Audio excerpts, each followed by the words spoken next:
Soy Agnóstico Razonable.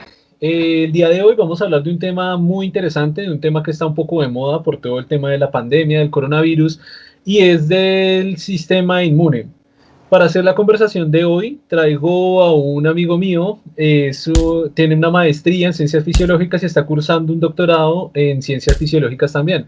Con él vamos a conversar, nos va a mostrar muchísimas cosas sobre lo que es el sistema inmune. Así que comencemos.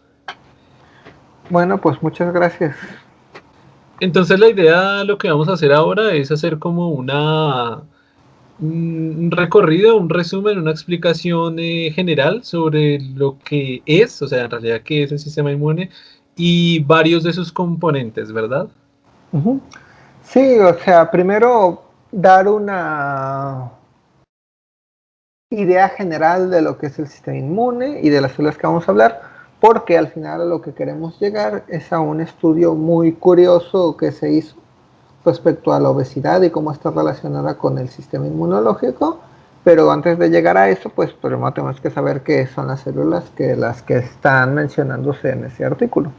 Podemos iniciar con una definición muy básica de lo que es el sistema inmune. Ya creo que hay pues un conocimiento general que es un sistema de defensa, digamos, corporal, biológico, que poseemos pues todos los humanos para contraatacar ciertas enfermedades, infecciones, incluso heridas que puedan haber en nuestro cuerpo, ¿no? Sí, pues el sistema inmune se va a comprometer de esos sistemas, de todas las barreras y mecanismos que sirvan para mantener el estado normal del organismo ante cualquier estímulo externo. Y vamos a tener mecanismos tanto externos como internos, que son los que estamos viendo aquí.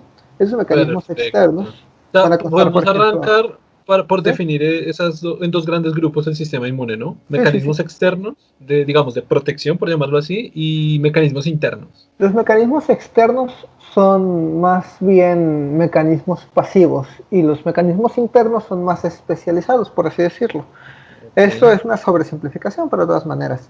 Las perfecto. barreras físicas, químicas y biológicas van a ser nuestros mecanismos externos y aunque no están uh, diseñados para dar una respuesta tan agresiva y eficaz, sirven como barrera.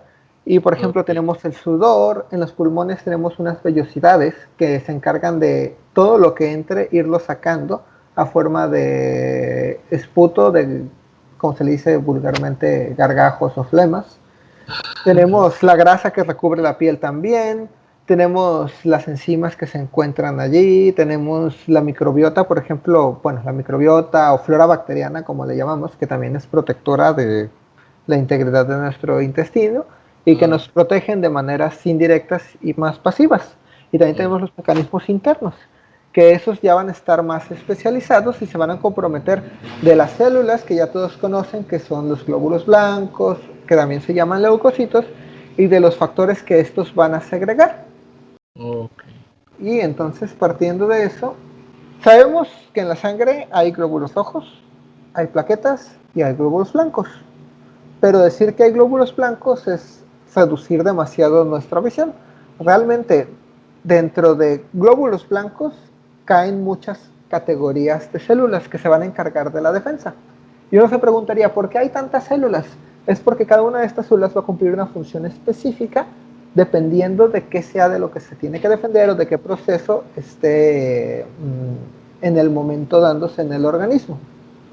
Y entonces, tenemos, por ejemplo, entre estas células sanguíneas, todas estas que estamos viendo, los monocitos, linfocitos, neutrófilos, eosinófilos, basófilos y macrófagos.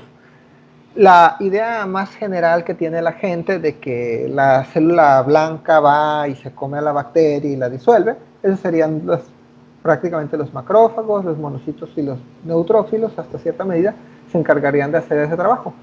En Y hay, en la fanpage Gente Inteligente Science hicimos una publicación de este video, creo que muchos lo han visto, y es donde hay un macrófago que se está comiendo, como comiendo, ¿no? ¿Qué se podría estar comiendo ahí? ¿Alguna infección, alguna célula infecciosa? era un microbio. Un Lo que pasa, microbio. sí. Ok. Puede ser una En bacteria. la edición, voy a ver si en la edición lo puedo poner acá para ustedes, si no tienen pues copyright o algo así, o si no voy a dejar el link acá en la descripción para que ustedes pues lo puedan ver directamente. Y es que pasa que los macrófagos, precisamente su nombre lo dice, macro de grande y fago de comer, se encargan precisamente de eso. O sea, cada amenaza que está allí y que pueden devorar y luego eliminar, ellos lo que hacen es que tienen unas enzimas adentro, tienen peroxidasas que son como el peróxido de hidrógeno y tienen la capacidad de disolver estos factores externos que nos van a hacer daño. Los demás se encargan de funciones un poco más específicas. Para dar un ejemplo nada más, sin meterme mucho, los eosinófilos, por ejemplo, se encargan de combatir las infecciones parasitarias. Y Ok. Es decir, cada uno está cada especializado uno en tiene su propia combatir función. Ujú. algún tipo de infección, ¿sí? Sí. Y Ok. la cosa es que estos procesos no siempre están aislados, sino que algunos se complementan a otros. Y ahorita vamos a ver, por ejemplo, eso que Eh, hablamos de que... ¿sí? me queda una duda en la diapositiva anterior. ¿Estos tipos de células están en ciertos órganos o están Están en la directamente, sangre. están en la Están en la sangre, sangre. están circulando todo el tiempo por todo el cuerpo, ¿verdad? Están en la sangre, pero están en cierta proporción. Cuando uno le hacen un análisis de la sangre y hace una biometría hemática, cuando le hacen se ve lo de los leucocitos, ahí puede darse un desglose que te diga, tienes tantos eosinófilos, bastófilos, neutrófilos, bandas, macrófagos, monocitos, linfocitos, etc. Ok. Y en la medicina eso a veces sirve para poder guiarte hacia qué es lo que está provocando la inflamación, el cuadro inflamatorio, la fiebre o lo que sea que esté, por lo que estés haciendo la biometría hemática. Ok. Entonces, por ejemplo, si en una biometría hemática tuvieras un número alto de eosinófilos, ahí podría, o sea, en presencia de parásitos sabes que van a estar allí. Cuando generalmente en un individuo normal es una proporción muy baja. Y es hasta que hay una infección que alguno de estos grupos se va a reclutar para que haga su función. Ok. Entonces, vamos a tener también a grandes rasgos dentro de las células dos tipos de inmunidad. Una que va a ser inmediata y que se llama innata, y otra que va a ser en el tiempo, que va a tardar más tiempo, pero que es luego más efectiva, que se llama inmunidad adaptativa, y que es la base de muchas de las vacunas y inmunizaciones que tenemos. La Ok. inmunidad innata es relativamente simple, es lo que ya hablábamos, el video que mencionabas, de que hay un microorganismo, los macrófagos lo detectan, van, se lo comen, entre comillas, y el macrófago lo que puede hacer después es presentar a una célula, activarse con una célula, puede darse activación de más macrófagos para que ahora más células se recluten hacia ese sitio donde está pasando algo malo, y esas sustancias que van a liberar van a atraer a más macrófagos para que empiecen a hacer su función y van a provocar inflamación localizada. En este caso, Ok. que bueno, Interesante. tú sabes lo que es la inflamación. La inflamación va a comprender varias cosas, pero todas esas cosas van a estar dirigidas, para empezar, los que la provocan son los glóbulos blancos. Van a segregar sustancias que van a promoverla. Ok. ¿Por qué la promueven? Porque la inflamación, el aumento de temperatura, la dilatación de los vasos, que es por eso que luego se hincha y se pone rojo, todo esto Ok. va a facilitarles a los leucocitos, a los glóbulos blancos, hacer su trabajo. Entonces ellos tratan de mantener este estado, por ejemplo, por eso cuando te enfermas luego empiezas con fiebre, porque necesitan tener este estado de inflamación para poder hacer su trabajo de la manera más eficiente. Entonces a ellos les conviene mantenerlo mientras se está desarrollando la infección, ya que la infección termina, todo vuelve a la normalidad, se quita el proceso inflamatorio y vuelves pues a la relativa normalidad. O sea, básicamente es dilatación de vasos sanguíneos. Es una recopilación de varias cosas, pero pues lo más importante Claro. es aumento de temperatura y Ajá. la dilatación de vasos sanguíneos. Y esta dilatación de los vasos sanguíneos nos va a ayudar porque aquí, como estamos viendo en la imagen, los glóbulos blancos que tenemos circulando en nuestra sangre necesitan ir al lugar donde está ocurriendo, pues lo que sea que está ocurriendo. Ujú. Para poder salir de los vasos sanguíneos, entre más dilatados estén, más porosos son. Por lo tanto, les Ok. es más fácil extravasarse, se llama eso. O sea, salir del Interesante. vaso sanguíneo hacia Claro, donde claro. vaya. Salir y entrar, supongo. Uh -huh. Bueno, Hay algo también muy interesante que de pronto quizás muchas personas no lo sepan y es la fiebre, ¿no? La fiebre también es un mecanismo que tiene el propio sí, cuerpo para aumentar la temperatura y que algunos, supongo que unos microorganismos, ya usted me corregirá, no puedan aguantar ciertas temperaturas y por esa razón pues puedan eliminarse pues por efecto de calor corporal, ¿verdad? parte Me- de lo que más le conviene al aumento de la temperatura es a la aceleración del metabolismo de las células. Tú sabes que, por Perfecto. ejemplo, cuando todo está más frío, todo en la biología se desarrolla más lentamente. Ajá. Y entre más caliente está, más rápido se da todo esto. Ah. Entonces, quieren acelerar el metabolismo de sí mismas para ser más eficientes en su trabajo también.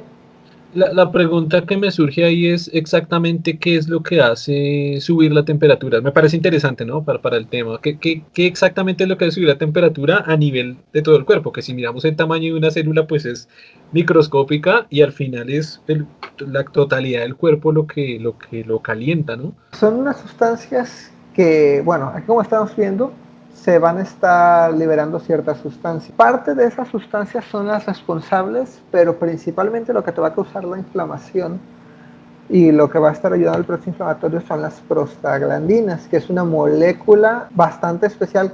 Las prostaglandinas van a ser responsables también del dolor y van a ser responsables de la fiebre. Hay muchos tipos de prostaglandinas y estas lo que hacen es que van a llegar al cerebro, van a hacer lo suyo en los centros de regulación de la temperatura para que entonces Ok. el cuerpo aumente su temperatura. En el cerebro.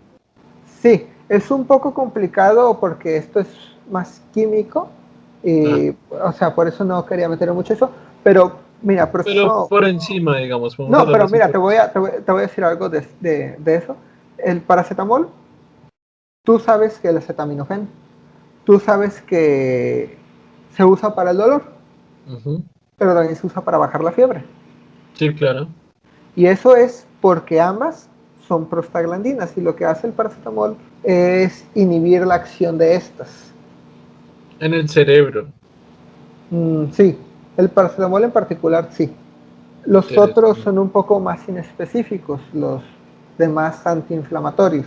Por eso el paracetamol es el que mejor actividad tiene para bajar la fiebre, porque actúa con mayor eficacia en los centros regulatorios del cerebro y eso ayuda a que baje la temperatura. Pero es la misma sustancia, son diferentes caras de la misma sustancia, pero o Oh. sea, es la misma familia, lo que te va Lo a que provocar hace tanto el reducir dolor como la inflamación y la fiebre. Dejando ya un poquito eso de un lado, poco el tema al lado, ajá. además, Vamos a hablar ahora de la inmunidad adaptativa, ¿sí? sí, sí, sí. Usted estaba comentando antes que tenía esto que ver algo con, por ejemplo, no sé si se puede llevar un poco a colación con el tema del coronavirus o con el tema de la vacuna del coronavirus. Tiene que ver por esta parte de la inmunidad adaptativa, ¿verdad? Ahorita las vacunas que se están manejando no todas funcionan de la misma manera, cada una tiene su mecanismo, cada una tiene su funcionamiento. Ok. Entonces, o sea, si bien sí hay vacunas que funcionan con virus debilitados para que el sistema los reconozca y funcione como las vacunas antiguas, realmente ahorita lo que se está persiguiendo mucho son las vacunas de ARN mensajero, que Ujú. ya ese es completamente otro animal diferente.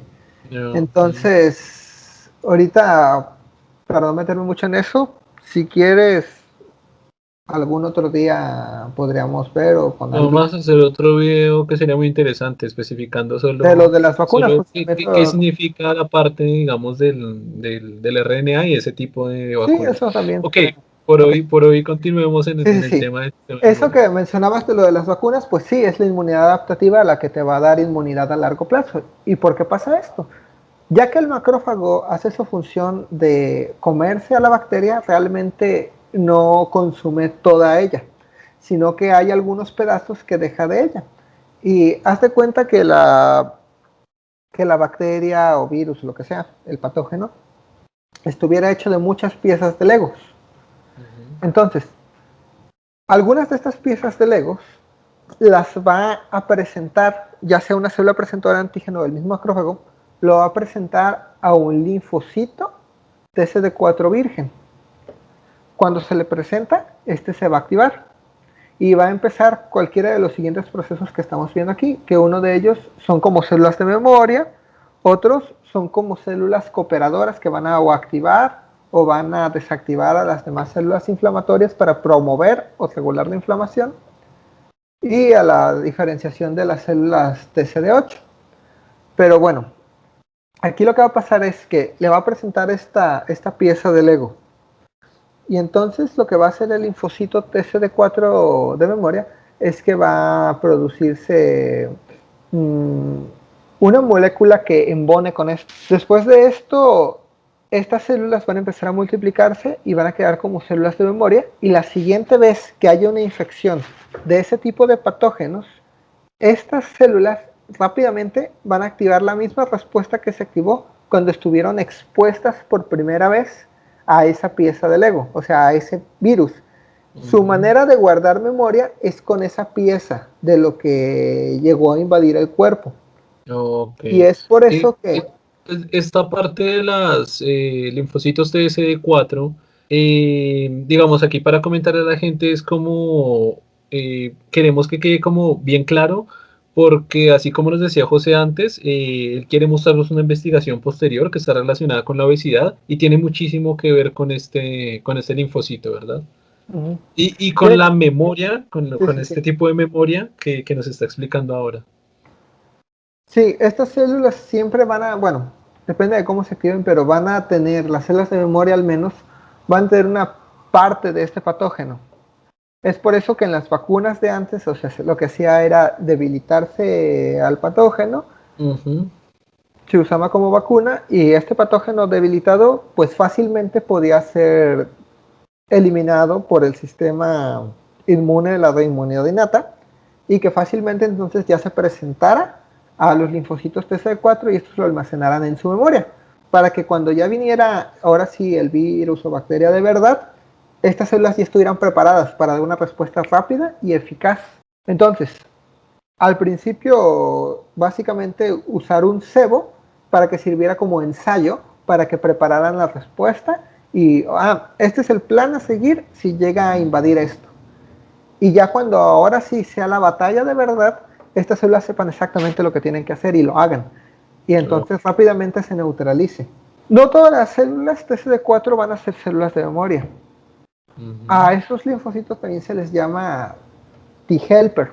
Y se les llama helper porque parte de sus funciones es cooperar para activar o desactivar a otras células inmunes. Aquí estamos viendo uno de los ejemplos que dice activación de macrófagos. Entonces, simple y sencillamente lo que van a estar haciendo en este caso es de que empieza la respuesta inflamatoria, se van a activar los linfocitos TCD4, y estos linfocitos TCD4 lo que van a hacer va a ser potenciarla, potenciar la respuesta inflamatoria para que prospere la respuesta inflamatoria, que se recluten más macrófagos y que todo continúe, o sea, mantener el status quo de la respuesta inflamatoria y se pueda combatir de esta manera la amenaza. Ahora, hablaba de los linfocitos vírgenes.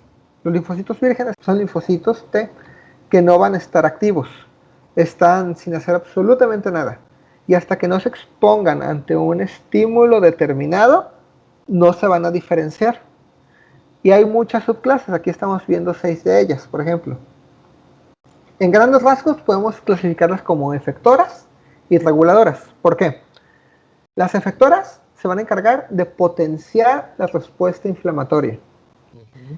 y las reguladoras se van a encargar de disminuirla, para de esta manera mantener un equilibrio entre que la respuesta inflamatoria no sea exagerada, como se da por ejemplo una respuesta exagerada en el caso de las alergias, y que la respuesta pues sea eficaz, que tampoco nada más esté sin hacer nada, sino que sea, o sea, que sea eficaz cuando se necesita y en cuanto se acabe, se suprima esa respuesta. Entonces, Ok. aquí estamos viendo diversas clases. Cada una de estas clases, a pesar de que las podemos agrupar en estos grandes grupos, tiene una función específica. Y el linfocito virgen va a convertirse en una de ellas dependiendo de a qué sustancia se exponga, depende de qué esté pasando en el contexto del cuerpo en ese momento. Ok. Después de eso se va a transformar en una de estas, y al transformarse va a empezar a segregar sus propias sustancias para ya sea activar o regular las demás células. Una pregunta, vemos que hay dos tipos de célula, de estos linfocitos vírgenes, ¿sí? Sí, Hay uno que se puede convertir en 5 tipos, dependiendo del ataque, por así decirlo, que hay en el cuerpo, y porque hay uno independiente, es decir, ese tipo de linfocito virgen únicamente se puede convertir en uno, ¿sí?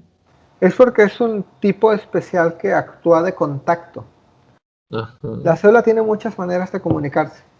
Una ajá, célula puede comunicarse haciendo contacto directo con otras células y tiene, igual lo que te decía, piezas de Lego. Cuando embonan, pueden comunicarse. Entonces, tiene la opción de comunicarse de esa manera, embonando, se crea una conexión, se activan ciertas cadenas de señalización y una activa a la otra, o una le dice a la otra apágate, o una le dice algo. Hay comunicación entre ellas. Eso es lo importante. Aquí la diferencia de este linfocito virgen y este otro linfocito virgen realmente simplemente es que uno expresa el complejo FOXP3 y otro no expresa el complejo FOXP3. ujú. Y esto va a catalizar que uno de ellos pueda convertirse en este tipo especial de célula T reguladora, Ok, de la que yo al menos no he ahondado mucho en este tipo en específico. ok. Así que no te podría dar toda la... Está bien, está bien. Eso. Pero lo que sí quería resaltar de aquí es eso. Dependiendo de la situación, tienes un linfocito virgen que se expone, por Ujú, ejemplo, en este caso, esto se llama interferón gamma. Si el ok, linfocito virgen se activa en presencia de interferón gamma, se va a hacer TH1. Si se ok, activa en presencia de interleucina 4, se hace TH2. Si se activa en presencia de interleucina 6, se va a hacer TH17. La interleucina 6 se va a hacer, perdón, si se activa en presencia de, si se activa con factor de crecimiento tumoral beta en ausencia de interleucina ah, 6 se hace entonces FOXP3 ah, positivo. claro, Ajá. para que sea el efecto contrario de desinflamación. Sí, sí, sí. Oh, Hazte perfecto. cuenta, Sí. bueno, para los que Ay, sepan de computación, es como programar entradas para nodos lógicos, en los que le vas a decir, si se da esta y esta condición de sí, no, sí, no, sí, no, me vas a dar esta respuesta. Si tienes esta activación de sí, sí, no, sí, sí, se va a dar esta otra. Entonces tienes diferentes entradas de información y diferentes salidas de información. Eso es interesante. básicamente lo que va a estar haciendo el sistema inmune. Quisiera saber si de pronto, de manera muy rápida, ¿no? ¿Tiene algún ejemplo que sepa, por ejemplo, en el primer ejemplo, en el linfocito virgen, cuando se convierte el TH1, no sé, frente a qué tipo de infección, sobre a qué, si de pronto conoce un ejemplo exacto de Sí, algún... cada uno tiene su... Ahorita lo vamos a checar un poquito Ah, más adelante. listo, perfecto. Mira, aquí estamos viendo los diferentes subtipos. Si Ujú, hablamos de que las células blancas van a ser todas las células de defensa, y ujú. dentro de esas células de defensa tenemos Hay los varias. linfocitos. Y Ujú. desde esos linfocitos tenemos los T y los B, que ahí depende de si se maduran en el vaso, que es uno de nuestros órganos, o si se maduran en el timo, que es otro de nuestros órganos. Los Ok, linfocitos T se maduran en el timo y por eso se llaman T, pero aparte son positivos a una proteína. ok. Desde esos linfocitos T van a ser los vírgenes y de ahí se van a transformar en todas estas. Y cada una, como estás viendo aquí, tienen sus propias funciones. Atrás estamos viendo una versión simplificada de qué condiciones se tiene que dar. Realmente esta condición es más complicada. Ok. No es nada más una sola entrada, a veces son varias entradas las que se tienen que dar para impulsar la que se active a la manera de esta. Aquí, por ejemplo, veíamos que la más importante es interferón gamma. Aquí estamos viendo que también tiene que ser en presencia de interleucina 12 y 18. Ya Ok. con eso vas a convertir a tu linfocito inactivo y virgen a una célula TH1. ¿Qué va a hacer esa Ah, célula TH1? Va a ajá. segregar sus propias sustancias que se van a encargar de la inmunidad mediada por células. Se van a encargar de activar a los macrófagos y de Oh, propiciar la inflamación. Entonces, activamos por esta otra vía, tenemos células TFH. Van a secretar sus propias sustancias y van a ayudar a las células B en los centros germinales. claro. Activación por interleucina 4, tenemos las TH2, van a secretar sus propias sustancias, respuestas alérgicas y Alérgico. antihelmintos. las otras tienen inflamación y las otras se van a encargar de la regulación. Entonces fíjate cómo cada una de estas se llaman cooperadoras porque por sí mismas realmente no tienen acción directa, pero ayudan a amplificar, ayudan a las demás células, por eso son células cooperadoras, se les llama, porque van a ayudar a mantener todas estas, activar, a desactivar, a regular. Por eso son importantes, porque ellos son las que van a llevar la logística de qué es lo que se tiene que estar haciendo en ese momento. El macrófago lo único que le importa es estar comiendo y presentar antígeno y ese tipo de cosas.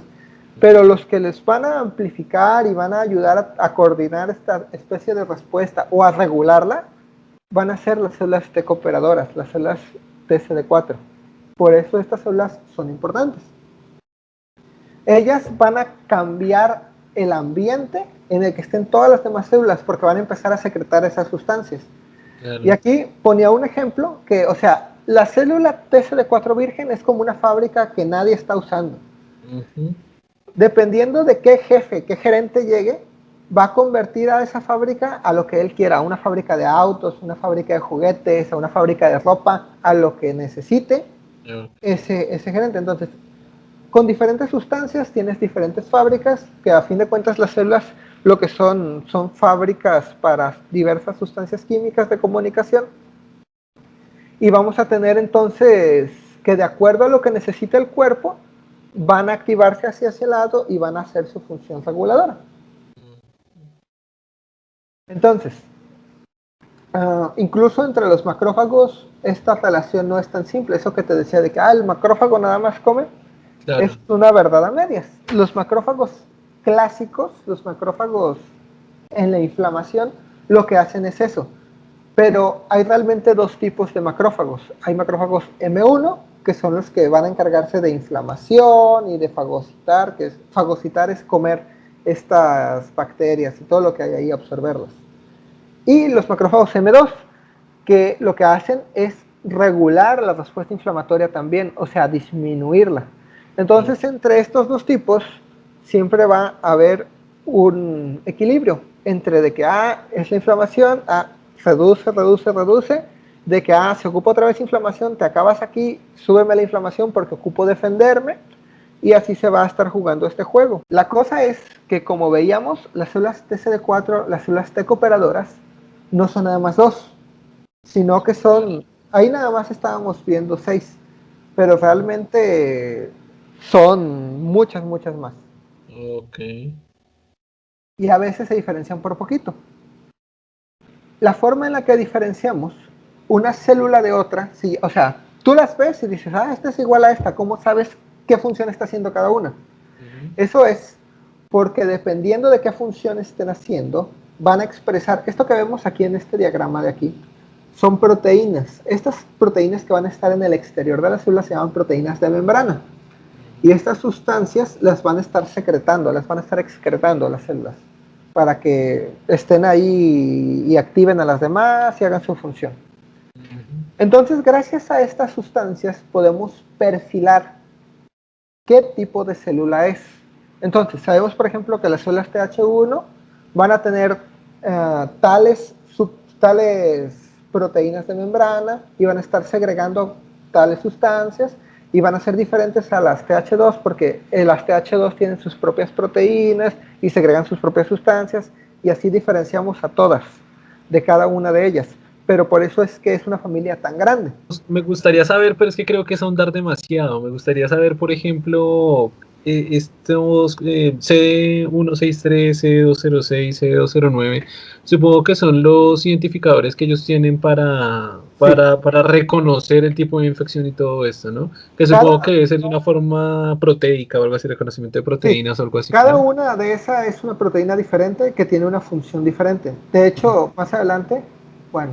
Sí, ¿lo vemos? Perfecto. Aquí lo vamos a ver.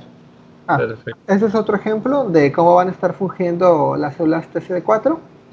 Ya un poco más gráfico, lo que van a hacer las TH1, que va a ser la activación, las TH2 y 1, que van a ayudar a las células beta, las TH17, que van a activar a los fibroblastos, y así cada una va a desarrollar una función específica para lo que se esté necesitando en ese momento. Por Así, ejemplo, esta primera, esta que hice, la Cytotoxic Killer T cells, que sí. son las T killer, supongo yo, son las mismas, ¿no? Esos son Y, otro tipo. Bueno, antes de. Bueno, hazme la pregunta, está bien. no, simplemente quisiera como que especificara ese primer gráfico. Más información. Eh, lo que vemos ahí es una célula que está infectada de algún virus, ¿no? Sí. Eso que te. Bueno, estas T cells o las células T, lo que hace es directamente entrar a atacar ese virus, ¿no? O Estas, esas células, ¿sí? sí. Hazte cuenta que estas células lo que hacen es, pues,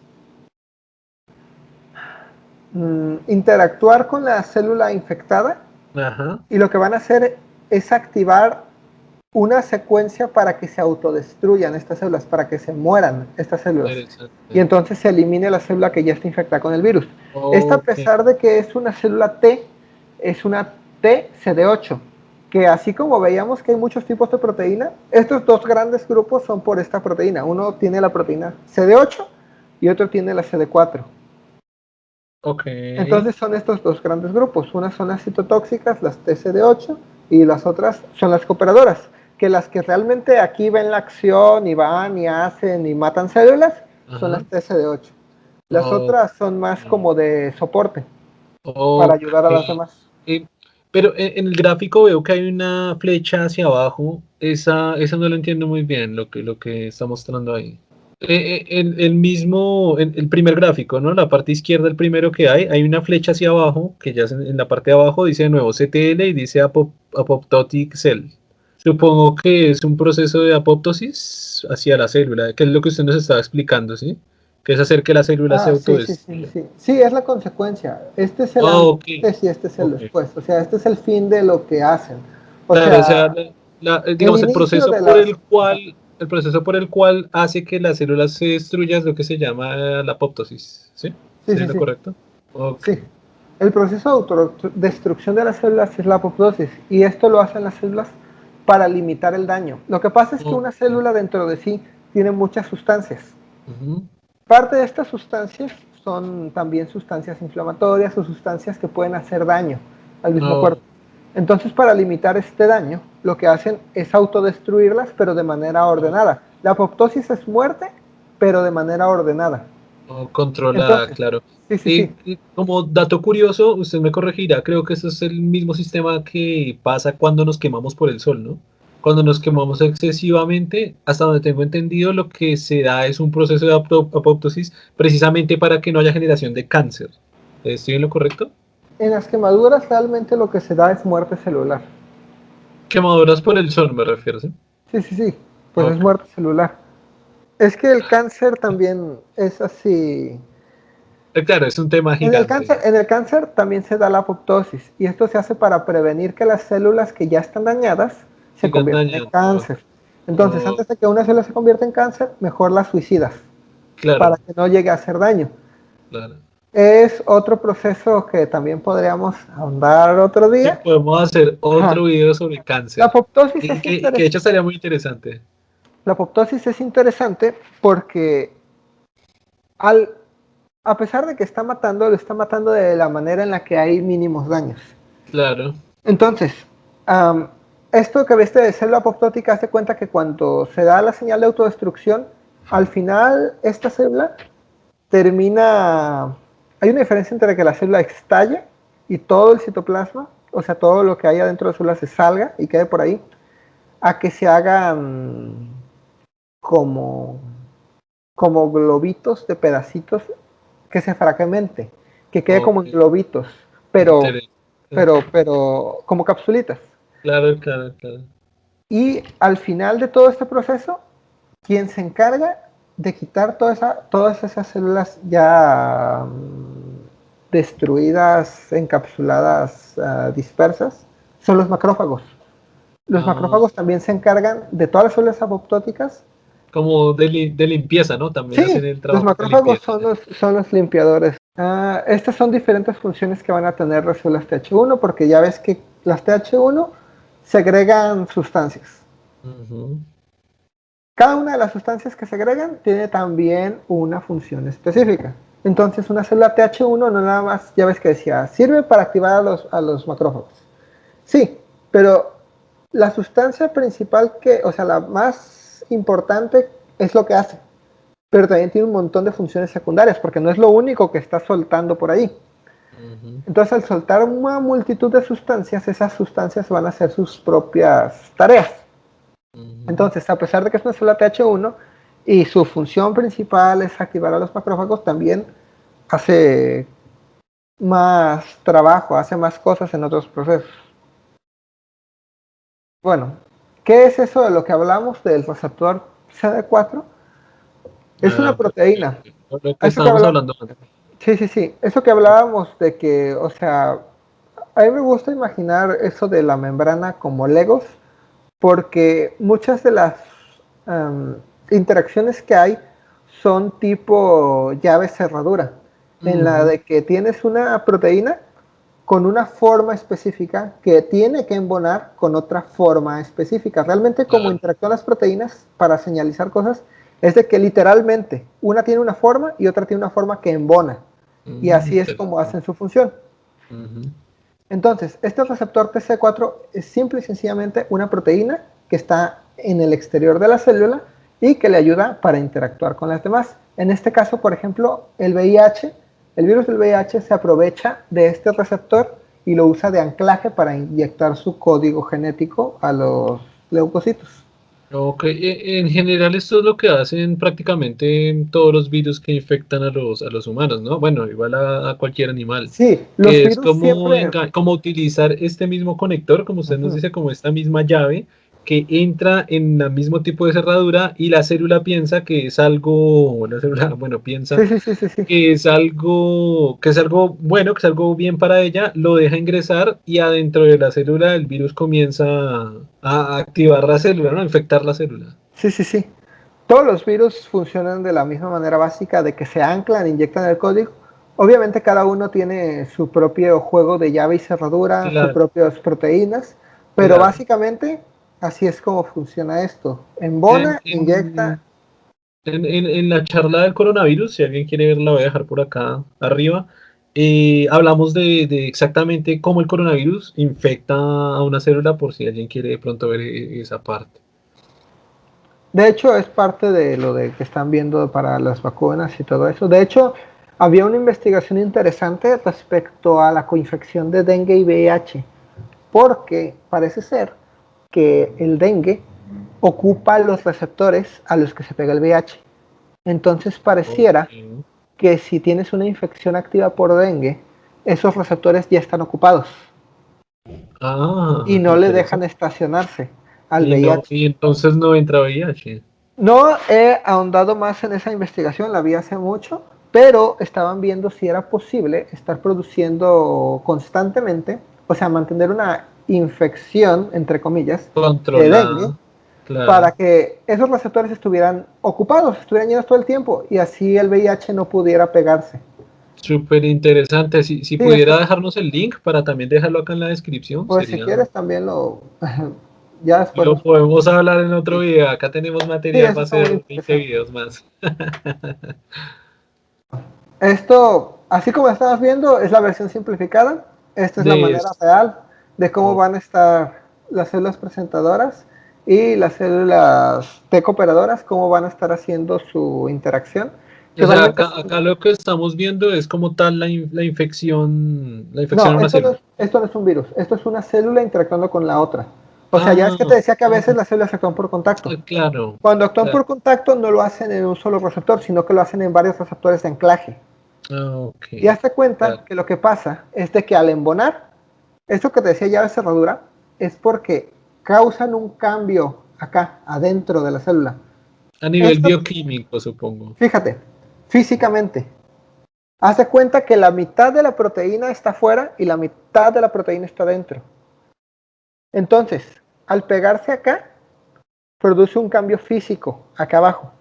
Al producirse un Sí, cambio físico dentro, se inicia una cascada de señalización dentro de la célula, que es por eso que a un estímulo externo puede afectar adentro, porque los receptores como están metidos mitad adentro y mitad claro. afuera, permiten estas interacciones.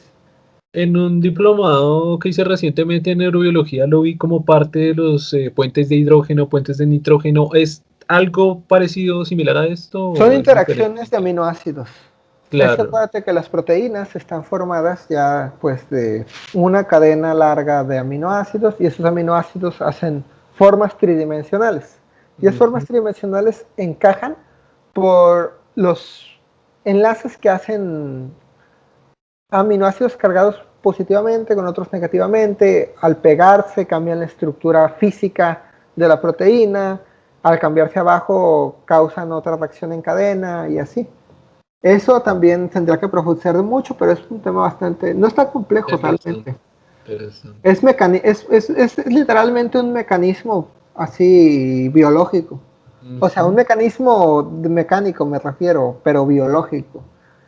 Sí, sí, siempre me lo imagino como una fábrica de producción, ¿no? Sí, sí, Donde sí, sí, sí. primero pasa el producto, le ponen un estampado, lo suben, lo moldean, lo pintan, un control de calidad, etcétera. Siempre me lo imagino los sistemas biológicos como muy así, ¿no? Como muy organizados, muy por fases, muy de una cosa activa a la otra, como Sí, muy extremadamente organizado.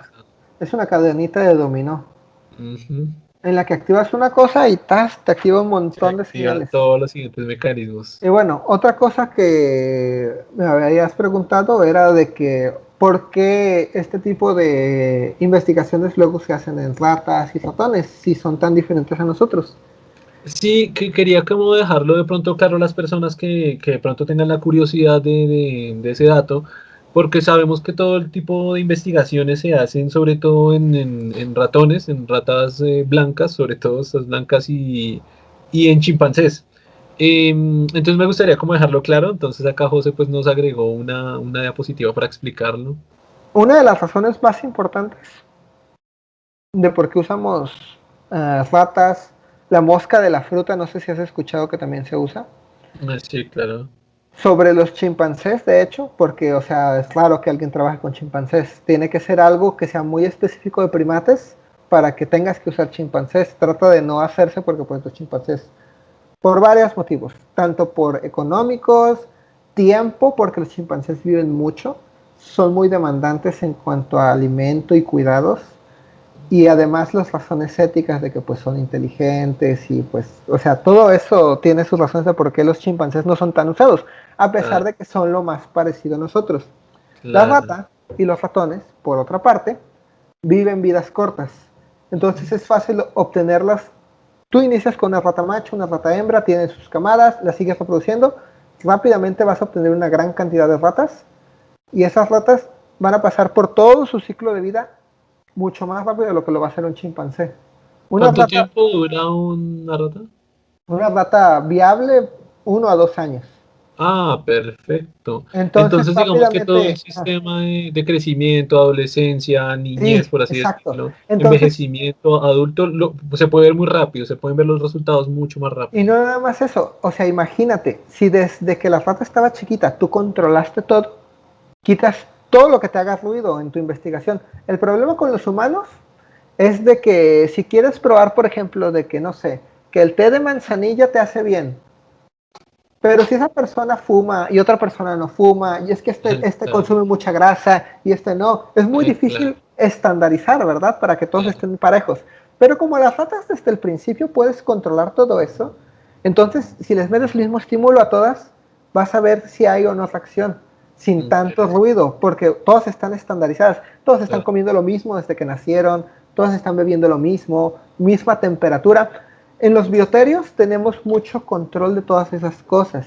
Las Ajá. ratas tienen un ciclo, ya ves que las ratas son nocturnas, entonces ellas duermen durante el día, se despiertan, tienen sus periodos de actividad durante la noche. Pero pregunta que, ¿cuál fue la palabra que dijo? ¿Bioetarios? ¿Mm? La palabra que dijo Bioterios, antes, bioterios, bioterios. ¿qué son? Los bioterios son, pues son lugares en donde todo centro de investigación tiene a sus animales. Y los Ok, bioterios de lo que se encargan, los que son responsables de los bioterios, es de la reproducción de esos animales, ya sean ratas, cuyos, conejos. Si tienes chimpancés, pues chimpancés. O sea, ok, lo que estés ocupando, ok, uh, lo que sea que estés ocupando en general. ok. Todo eso lo van a estar reproduciendo llevándoles atención desde que nacen hasta que alcanzan la etapa adulta, si es que los ocupas adultos, o te los entregan más pequeños cuando los... O sea, tú dices, necesito ratas para mi investigación que tengan tantas semanas de nacidas o que tengan Ah, tantos meses de edad. perfecto. Entonces el del Ellos se bioterio encargan te aparta, de te las todo dan. eso. Sí, y entonces ellos mantienen la calidad de las ratas, que estén bien alimentadas, que estén bien comidas, que no se hayan alterado los ciclos de oscuridad y día de los sueños, del sueño, perdón, porque tú sabes que a un ser humano cuando no está durmiendo bien se altera hormonalmente, se estresa, los animales es lo mismo, hay que Oh, respetarle sus ciclos de sueño. De hecho, genial. está tan controlado que en algunos bioterios no te dejan, o sea, más que el que está de encargado puede estar atendiendo, porque las ratas son muy sensibles incluso con los olores, y los Mm. olores pueden hacerlas a sentirse nerviosas, entonces todo eso está muy controlado. Si ocupas algo, ellos te lo sacan y ya así, ya a partir de ahí ya es tu responsabilidad que esa rata ya Genial. esté bien cuidada, bien comida y esté limpia, pero en los bioterios se encargan de tenerlas allí, de la reproducción, del crecimiento y todo eso, de animales. Y que todo se haga con Oh, un trato ético y en las mejores condiciones. Pero se regula todo lo que te puedas imaginar, incluso la temperatura tiene que estar fija, para que increíble. no Y haya... vemos en este momento que ustedes están en el laboratorio, ¿no? En su laboratorio donde está pues Sí, sí, sí. manejando diversas investigaciones. ¿Allí tienen esto? ¿Allí tienen ese...? En mi institución sí, Ok, tenemos un bioterio. En el laboratorio que yo estoy, pues es un laboratorio de neuroendocrinología. O ok, sea, hazte cuenta que si yo estoy ocupando, por ejemplo, hacer algo de hormonas o del cerebro o algo, yo ahí tengo sí. que bajar, ir allá abajo al bioterio, decirle, necesito ratas de tal edad que pesen tanto, machos o hembras, me las dan y ya empiezo con el tratamiento que les tenga que dar yo, y a partir de ahí ya son mi responsabilidad, y tenemos Ya. espacios donde esas ratas pueden estar y tienen control de temperatura, de alimento, todo eso, pero eso ya es tu responsabilidad que la rata esté, o sea, ya a partir de ahí tú te encargas y tú tienes que hacer, y ya para los laboratorios nada más te las traes ya que quieras medir algo, que quieras hacerles alguna prueba, que quieras, pues no sé, que quieras medir algo, ya te las traes a los laboratorios, pero los animales no están aquí, sino que No, tienen sus propios espacios que están controlados en temperatura, ciclos de oscuridad y día y todo eso. ok. Genial, Ah, interesante. y la Eh, cosa, bueno, ¿sí? no, nada, no, bueno, ¿qué quería decir antes de...? La cosa de las ratas también es de que a pesar de que son tan distintas a nosotros, muchos de los procesos biológicos que nosotros tenemos se respetan en las ratas. Es decir, las ratas también tienen todas estas líneas celulares, también tienen los mismos tipos de respuesta, las mismas secreción de sustancias, todo eso es igual a lo de nosotros. Hay algunas cosas que no se pueden trasladar de ratas a humanos, pero en la mayoría de las cosas es posible hacer la relación de rata a que si está pasando en la rata, está pasando en el humano. A menos de que sea algo muy específico y sepas que no funciona para la rata, entonces ahí ya tienes que usar ahora sí primates o algo que se asemeje más. Pero Ok. es por eso que podemos usar las ratas, porque tienen los mismos órganos, tienen hígado, tienen páncreas, estómago, intestino, o sea, todos los órganos los tienen. Claro, una de las características que pienso yo que son más comunes, que de pronto la gente más conoce, es esta compatibilidad o igualdad genética que compartimos y que tenemos, ¿no? Sí, Es sí, decir, sí. acá en la imagen podemos ver que la cantidad de similitud genética que existe entre las ratas y los seres humanos es de un 92% y tenemos que, de pronto, pues ya lo sabemos, que la estructura genética o lo que somos prácticamente a nivel biológico y en muchos otros niveles pues en realidad está conformado y estructurado por la genética, ¿no? Como tal, por el ADN. Entonces es interesante también ver cómo hay otros seres, por ejemplo, una planta, ¿no? Que comparte 18% de nuestro ADN, que si lo pensamos es bastante porcentaje del ADN que compartimos pues con una simple planta, ¿no? Entonces es como interesante esa parte. Nada más algo que quiero arreglar, porque puede que mucha gente no lo sepa, pero Ajá, creo que sí es importante. Toda investigación de producto farmacológico, tratamiento o lo que sea, sigue generalmente tres fases. Que una siempre es un estudio pues en ratas, luego es uno en primates generalmente y luego ya saltan a humanos. Y generalmente todos los productos tienen que pasar, bueno, farmacológicos y todo ese tipo de cosas, tratamientos, tienen que pasar por esas 3 fases. Ya cuando entras en fase 3 ya es la experimentación en humanos y ya es cuando el producto empieza a salir de que alguna empresa farmacéutica dice, empieza a reclutar gente y de que, no te interesa probar tal pastilla que para pérdida de peso y cosas así. Y ese tipo de cosas, porque ya lo que ocupan es, ahora, ya demostraste que funciona en ratas, ok, ahora en algo más similar a nosotros, ok, funciona, ahora sí en humanos, para tener esta seguridad. Entonces es por eso que todavía es necesario que usemos animales, para garantizar la seguridad de todo esto. O sea, desgraciadamente todavía tenemos que hacerlo de esta manera por controles de seguridad. Ok, no sé, ahora que toca el tema me surge una pregunta. ¿Es posible hacerlo sin animales o es posible en el futuro con otro tipo de tecnología hacerlo sin usar animales? A menos, mira, te voy a decir así.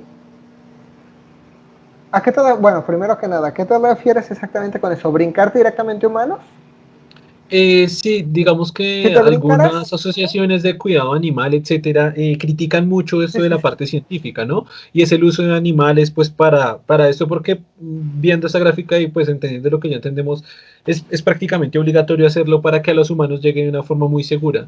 Mi pregunta Olvidémonos de la ahora, no ética sé, por un momento. Ajá. nunca me lo había planteado, era si dejando de lado a todos los animales, hay forma de llegar directamente a los humanos que sea de una manera muy segura. Si de pronto con No. alguna tecnología que no tengamos ahora, o si de pronto en el futuro, o algo, o es Es que imposible. mira, dejando de lado la ética, o sea, podrías experimentar con humanos desde un inicio. Pero te digo, dejando la ética de lado, imaginémonos que la ética no importa, puedo experimentar con humanos. Claro, Uno de los problemas es lo que te decía, un humano cuánto vive. No puedes controlar tampoco tanto, todo. Todo eso que te claro, dije de alimentación y todo eso, vas a tener mucho sesgo. Si tienes mucho sesgo, ¿cómo sabes que tu producto está funcionando? claro. Ese es uno de los problemas más grandes de, o sea, si empezaras con humanos, tienes un montón de ruido en tu investigación. Lo mejor que puedes hacer es tratar de controlar todo eso, a menos de que tuvieras humanos controladísimos en todo, que desde el que nació la... Claro, sería como Sí, tener sí, esclavos únicamente para la investigación, de que sí, sí, no sí. hicieran ciertas cosas o tuvieran ciertos comportamientos para que mi investigación llegue al punto Hay que es. otra, hay otra opción que está en pañales, no ni en pañales, pero puede que pase en algún punto. Ajá, Tú sabes que ya hay sistemas de simulación por computadoras. sí, claro. Eso que te decía de que a veces en el cuerpo las cosas son muy mecanísticas, de que se activa algo y activa un efecto dominó que deriva en cierto proceso, la Ujú, computadora le puedes decir, cuando esto se active, se activa esto y esto y esto y esto y esto y por esta vía. Y cuando ujú, esto se activa, se va por esta y así. ujú. Imagínate que la programas para todo eso. Técnicamente podrías simular una célula para estimularla y que tengas respuesta en la simulación. Claro. El problema y lo que nos distancia de eso y que nos va a distanciar durante mucho, mucho, mucho, mucho tiempo es que no sabemos todo todavía. Todavía hay muchos Claro, procesos de la claro, célula que no claro. conocemos. Entonces, a menos de que conozcamos la célula de pe a pa, como la palma de Completamente. nuestra mano, Claro, no y podemos es que simularla. tiene sentido, porque si emulo la parte que yo conozco y voy a hacerla reaccionar con diferentes cosas, pues los resultados van a ser dentro de lo que conozco.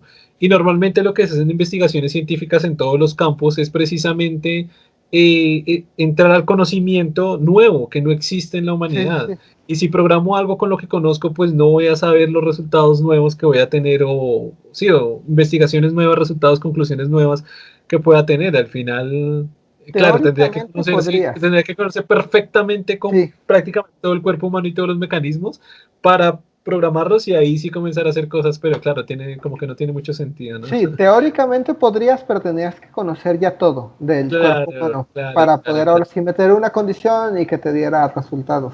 claro, claro. Pero fíjate que ya está empezando, hay algunas investigaciones en las que ya usan redes booleanas, por ejemplo, para simular sistemas. Ujú, Por ejemplo, esto que comentaba del sistema inmune, de que encendido, apagado, o sea, regulación, activación, y de que estas sustancias hacen esto. Entonces, tú puedes hacer redes de sí, no, o sea, redes booleanas. Sí, claro, como conectores condicionales que se vayan derivando en diferentes ramas para que la opción Sí, el proceso que vaya tomando diferentes caminos, digamos. y en sistemas sencillos donde es apagado o encendido es posible. El problema es que el cuerpo es más complejo que apagado o encendido. Claro, por supuesto. Sí, de hecho, un sistema booleano en sistemas computacionales es es de lo más fácil que se puede, digamos, construir o hacer. Pero a pesar de Pero, eso, fíjate que sí hay investigación al respecto y están tratando de hacer eso, de en sistemas simples simular los controles booleanas y ver luego si se cumplen las predicciones que se hicieron en esos sistemas para ver qué tan fidedignos son. claro, claro. Pero bueno, eso ya es muy a futuro lo que nos... Apenas está Eh, empezando todo eso. Ah, es lo que decía la rata, las equivalencias. ok. Que comparten prácticamente todo un Sí. sistema digestivo. Y bueno, hasta aquí le dejamos con lo de el principio de los de sistema inmune. Ya entonces sabemos que tenemos células que nos van a defender de los agentes patógenos o virales o parásitos incluso, de células infectadas, que dentro de estas células hay muchas clases y una de esas clases son las células T. Estas células T, hay unas células especiales que son las cooperadoras, que son las TCD4. Entonces, estas células cooperadoras, en lugar de actuar directamente, van a ayudar a las demás, van a potenciar o a regular o písale más al acelerador para que haya más inflamación, porque todavía así ocupamos más respuesta contra el patógeno. O que no, ¿sabes qué? Ya te pasaste, vele frenando tantito porque ya está muy exagerada la respuesta que me estás dando. Y estas células son las que se van a encargar de eso. Ahora sí, sabiendo todo eso, primero que nada, la obesidad ahorita es la pandemia de este siglo. En prácticamente todo el mundo vamos a tener obesidad y en tasas alarmantes. Se ha triplicado en los últimos 50 años. Y a pesar de que afecta tanto a países de primer mundo como a países pobres, a los que les pega más fuerte es a los países con niveles socioeconómicos y educativos bajos. Y que tienen acceso a pues comidas altamente calóricas y por eso se han hecho todas este tipo de leyes, pero bueno, eso es otra cosa. Y bueno, ¿qué es la obesidad en sí? O sea, ¿cómo puedes decir, sí, esta persona, o sea, ¿quién dijo? No, es que ya pasándole de ahí ya estás gordo. Realmente lo que se hizo fue un sistema. La obesidad simplemente es el exceso de grasa en relación al peso corporal. ¿Quién fijó este peso que todavía es sano y quién dijo, no, a partir de acá ya es enfermo? Nos basamos en muchos parámetros como médicos. El más común de todos es el índice de masa corporal, en el que sabemos que después de tanto índice de masa corporal ya empieza a haber repercusiones, ya empieza a haber enfermedades en el cuerpo de la persona que es obesa. Entonces, este es nuestro umbral en el que todavía estamos sanos y a partir de aquí ya empiezas a tener consecuencias para tus niveles de grasa. Además del IMC, hay eso que mencionabas al principio de la medición de pliegues que se hace con un aparatito especial que lo que te hace es ver qué tanta, pues así literalmente te agarran la piel y ven qué tanta grasa tienes, qué tanto músculo es, se toman diferentes porciones del cuerpo y ya con eso se saca cuánto tienes de pues de gas, De grasa corporal. de Me grasa o gustaría de... dejar, me gustaría dejar en claro de pronto para las personas que no tengan mucho conocimiento sobre el tema y es pues algo básico en realidad, y es que hay una gran diferencia entre lo que es sobrepeso, obesidad y obesidad mórbida. Porque muchas personas cuando las llaman, cuando siempre que uno utiliza la palabra obeso, pues se imaginan a esta persona súper gorda, pues que no puede ni caminar, y resulta que no, eso no es obesidad. Obesidad es mucho menos peso que ese tipo de estereotipo que a veces tiene la gente. Quizás esa persona puede ser un obeso mórbido, pero no un obeso, ¿no? Un poco que era lo que nos estaba comentando ahorita José, dependiendo del IMC, que pues es una fórmula muy básica para determinar todos nosotros, pues que en qué, dependiendo del resultado de la fórmula del IMC, o sea, nuestro IMC, es lo que determina a nivel médico si tenemos sobrepeso, obesidad u obesidad mórbida, ¿no? Como médicos, nosotros necesitamos simplificar y estandarizar cosas. Entonces se desarrolló este sistema en el que se saca una relación entre el peso y la altura, o sea, si estás así de alto, tienes que pesar entre tanto y tanto. Si estás así de alto, entre tanto y tanto. Y se hicieron estos grupos de peso bajo, peso ideal, que se supone que es una persona normal, óptima, magra, y sobrepeso, que ahí es donde ya empieza a excederse la relación normal de grasa. Pero la obesidad está todavía más arriba del sobrepeso. Claro, y era como decíamos anteriormente, pues fuera de cámaras, antes del video estábamos hablando precisamente de eso, que igual esta fórmula del IMC pues no es totalmente exacta. ¿Por qué? Pues porque puede haber una persona muy musculosa, esas personas que son gigantes, y el IMC, que es el peso sobre la Es altura, pues impreciso, sí. perfectamente nos va a dar un valor muy alto, el cual indica que es obesidad o obesidad mórbida, dependiendo del peso. Sin embargo, pues se utilizan otras técnicas, que era lo que estaba comentando ahorita José, no sé si recuerda el nombre, es, Bioimpedancia. pues sí, ¿cómo se llama? Bioimpedancia. Ok, sí, me refiero a la herramienta esta donde, Ah, claro, la de literalmente, esta. Ah, no me acuerdo cómo se llama. donde Es literalmente, pues, medición de es coger pliegues. parte, Sí. parte de la piel, así, y determinando, pues, si qué tanta piel coge a nivel de grasa, se puede determinar, pues, también este índice de masa corporal, que es el IMC.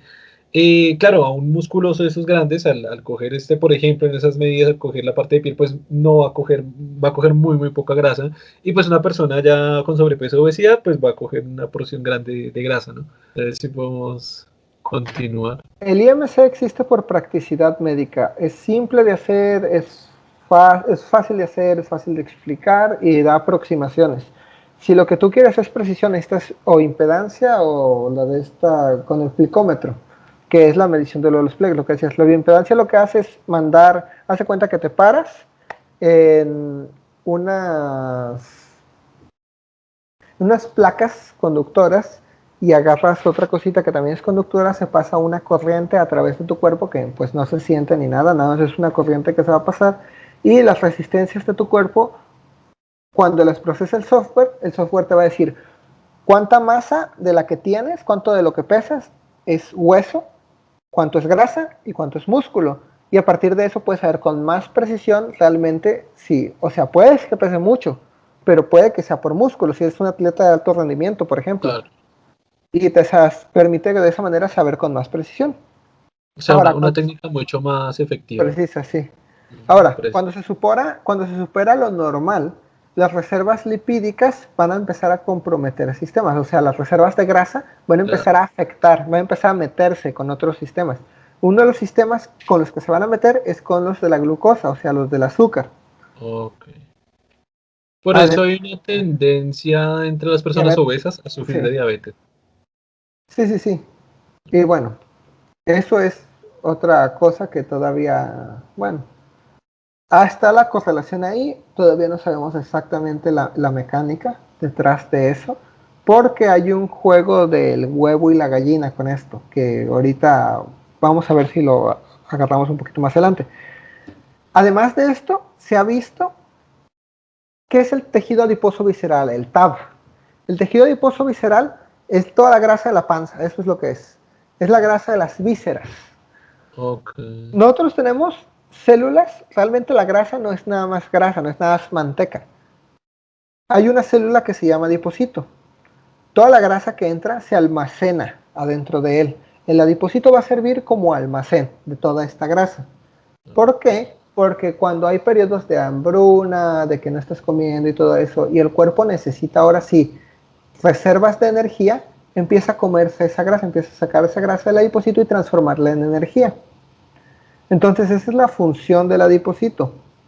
Pero cuando los adipocitos sobrepasan cierto umbral pues, de ya estar llenos, cuando lo sobrepasan, empiezan a secretar sustancias proinflamatorias, empiezan procesos apoptóticos incluso, empiezan muchos procesos que van a poner al cuerpo en estrés y que eso ya se ha comprobado, que causan inflamación sistémica en los obesos. Una persona obesa tiene inflamación sistémica crónica. Eso lo puedes ver tú en una persona obesa de ya mucho tiempo.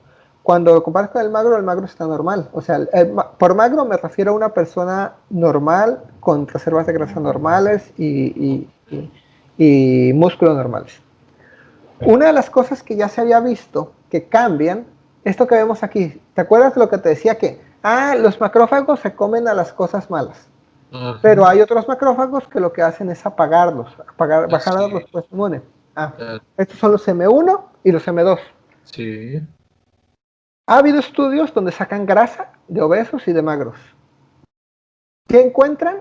Además de la inflamación, que los macrófagos que amplifican la respuesta inflamatoria están exagerados, están en unos niveles muy altos en los obesos. Analizas los magros y tienen mayor cantidad de macrófagos de los que apagan respuesta inflamatoria. Entonces, el obeso tiene mayor cantidad de células proinflamatorias.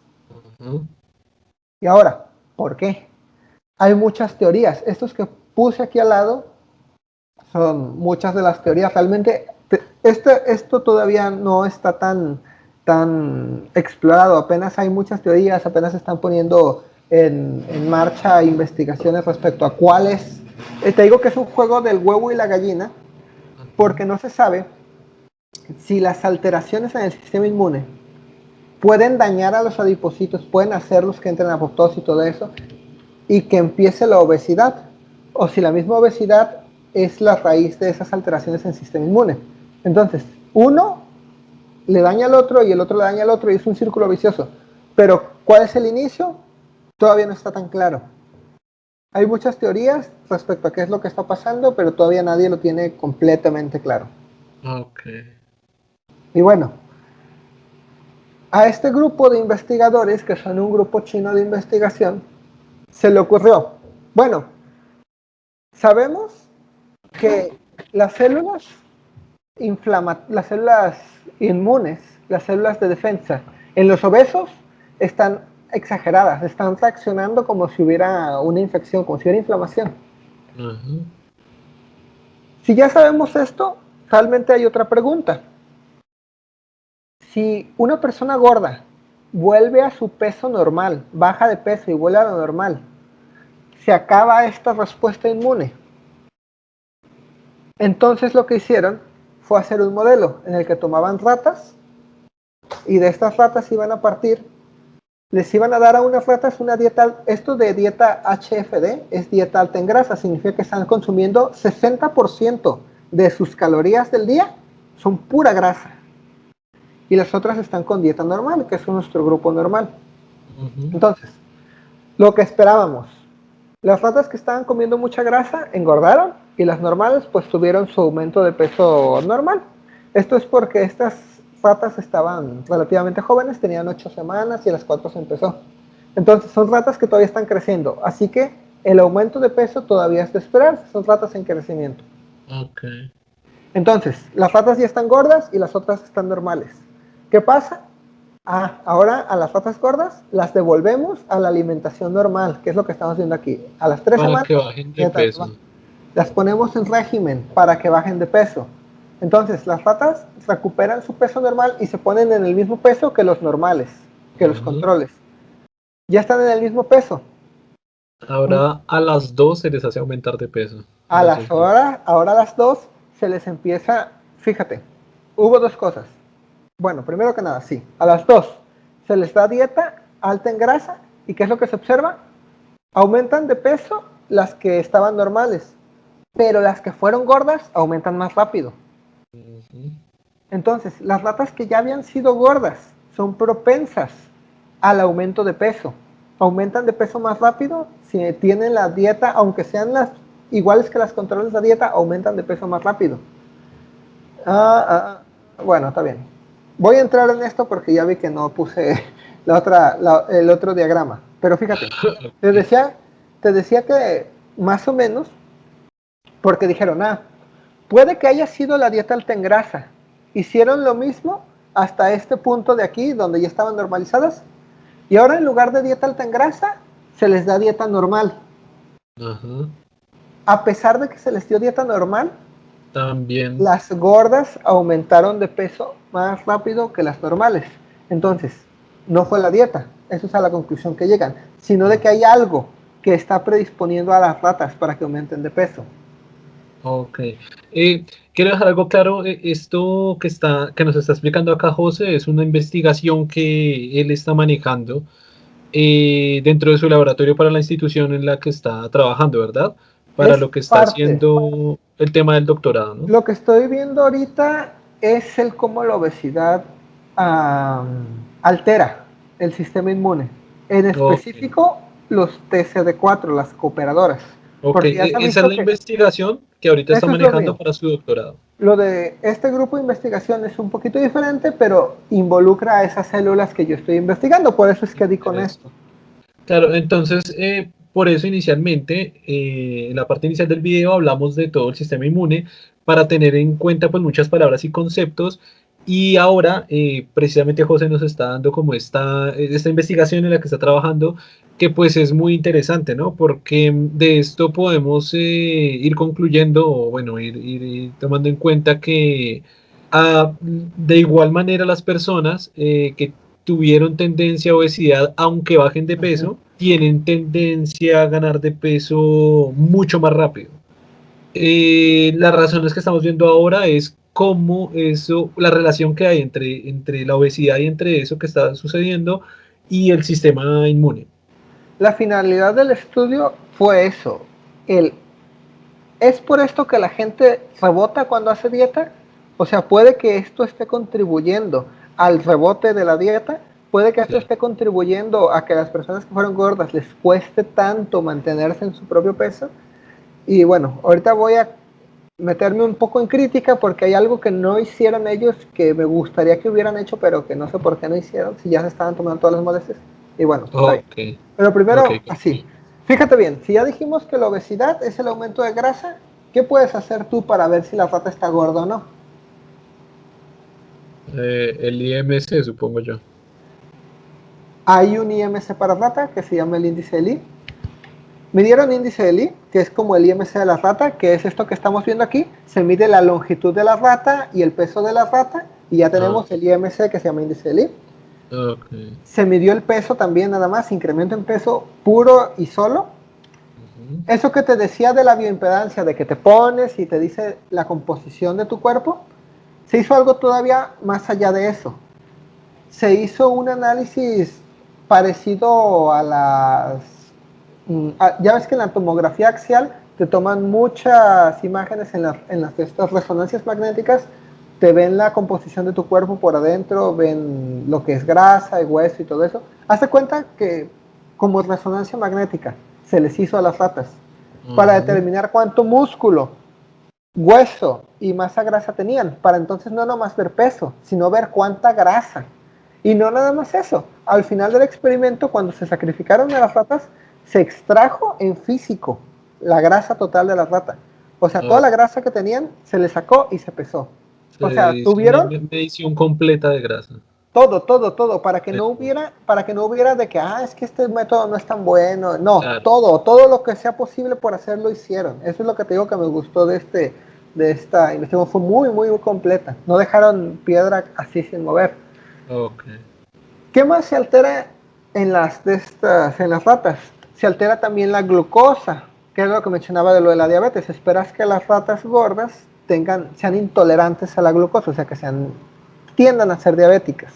También se Ujú. midió la insulina para ver si tenían deficiencia en la insulina o si están hiperinsulinémicas y todo esto. ¿Qué también se hizo? Se hizo lo de la biometría hemática para ver esa distribución de las células inmunes. Entonces, se sacó también sangre de la rata, se hizo biometría hemática, siguió la distribución de células sanguíneas y también se les midió colesterol, triglicéridos, los tipos de colesterol, o sea, se les hizo análisis de todo a las ratas. Y no solo eso, generalmente en un laboratorio normal las ratas las tienes en sus jaulitas y las estás midiendo y todo eso.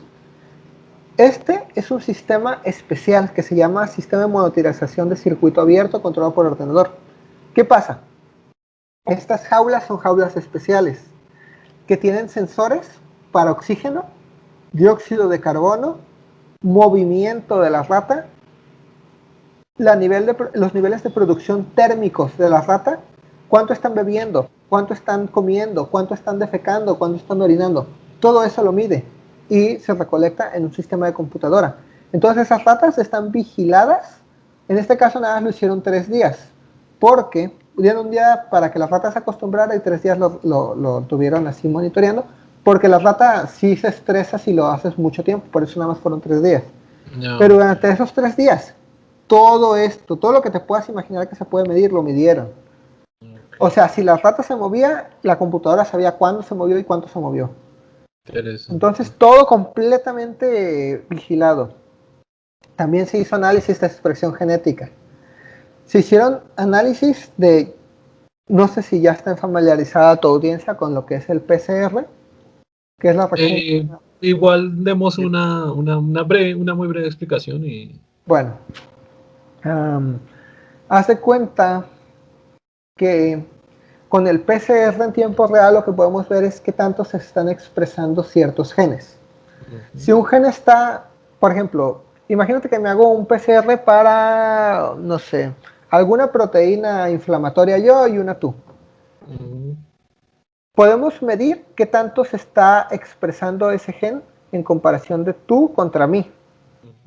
Entonces, en este caso, a los que les interesaba, fíjate bien, ellos lo que llegan a la conclusión, bueno, no a la conclusión, pero lo que sospechaban era de que si la diferencia que tenemos es de que los obesos tienen una respuesta inflamatoria, yo creo que los cambios van a tener que ver con vías genéticas de inflamación, las que tengan que ver con inflamación, con activación de leucocitos, con migración, con todo lo que tenga que ver con inmune, puede que esté alterado. Entonces, vamos a todos esos genes, cuantificarlos para ver si en las obesas esos genes están más expresados que en las normales, para no nada más verlo por las células, sino por si los genes están alterados. Los ensayos de microarray son unas capsulitas en las que se puede medir qué tanto está expresado, se hace con 2 colores. Bueno, depende del método, pero hazte cuenta que lo que hace es de que nos permite ver un montón de genes, muchos, muchos, muchos, muchos. A veces son decenas y decenas. Y nos permite ver, hazte cuenta que yo marco de amarillo todos los genes que tengan que ver con inflamación. Y marco de verde todos los que tengan que ver con regulación de la inflamación, y así. Entonces vemos qué genes están más expresados, y este es el procesamiento de los datos que se hace. Entonces a partir de esto se obtienen estas tablas que son un poco complejas, pero que se pueden luego procesar por software, por computadora, y que nos haga un análisis estadístico para ver si hay diferencias, si algunas rutas están más activas que otras. Entonces, en este caso, por ejemplo, se midieron varias vías que tenían que ver con inflamación. No voy a meter mucho a esto porque es muy técnico. Pero bueno, nada más que sepan que se midieron también la genética. Ok. Como un tipo de medición adicional para que la investigación diera con resultados lo más objetivos posibles. Sí, porque puede, o sea, si tú ya sabes que puede que esté alterado el sistema inmune, pero ¿de qué manera? ¿Qué genes del sistema inmune están realmente alterados? O sea, no nada más así el sistema inmune, no. Exactamente qué está mal. Y esa es la manera en la que lo están tratando de hacer. ¿Qué más se hizo? Parte de lo que también se hizo fue que, bueno, es que esto lo hicieron después de que obtuvieron resultados, así que me voy a ir a otra así. Se hizo también un análisis que se llama citometría de flujo, que en este caso lo que hace es sacar una muestra de esa grasa de la panza de la rata, se homogeniza todo, se disuelve todo para hacer una solución. Luego se usan unas técnicas que nos permiten separar las células inmunes de todas las demás células. Entonces tenemos células inmunes de la grasa del de las vísceras, o sea, de la panza. Células inmunes de la grasa de la panza. Y a partir de eso se midieron estos anticuerpos. Estos anticuerpos lo único que nos ayudaron fue para medir todas las, ya ves que las TC4 tenían muchos tipos, TH1, TH2, TH3, TH17, todo eso. Con esto vamos a ver todas las poblaciones de CD4. Bueno, esto es lo que te demostraba de lo de las ratas, de que recuperaron más peso que los controles. Ok, es la misma gráfica que veíamos Sí, antes. es lo de la misma gráfica. Esto es lo mismo, de que se les dio el peso similar. Lo que sí quiero resaltar de aquí es que después de hacer esto y decir, incluso cuando les dejamos la dieta normal a las ratas aumentan más de peso, las obesas. Y luego dijeron, ¿qué tal si dejamos que las obesas duren mucho tiempo, en este caso 2 meses, con peso normal? Ok, claro.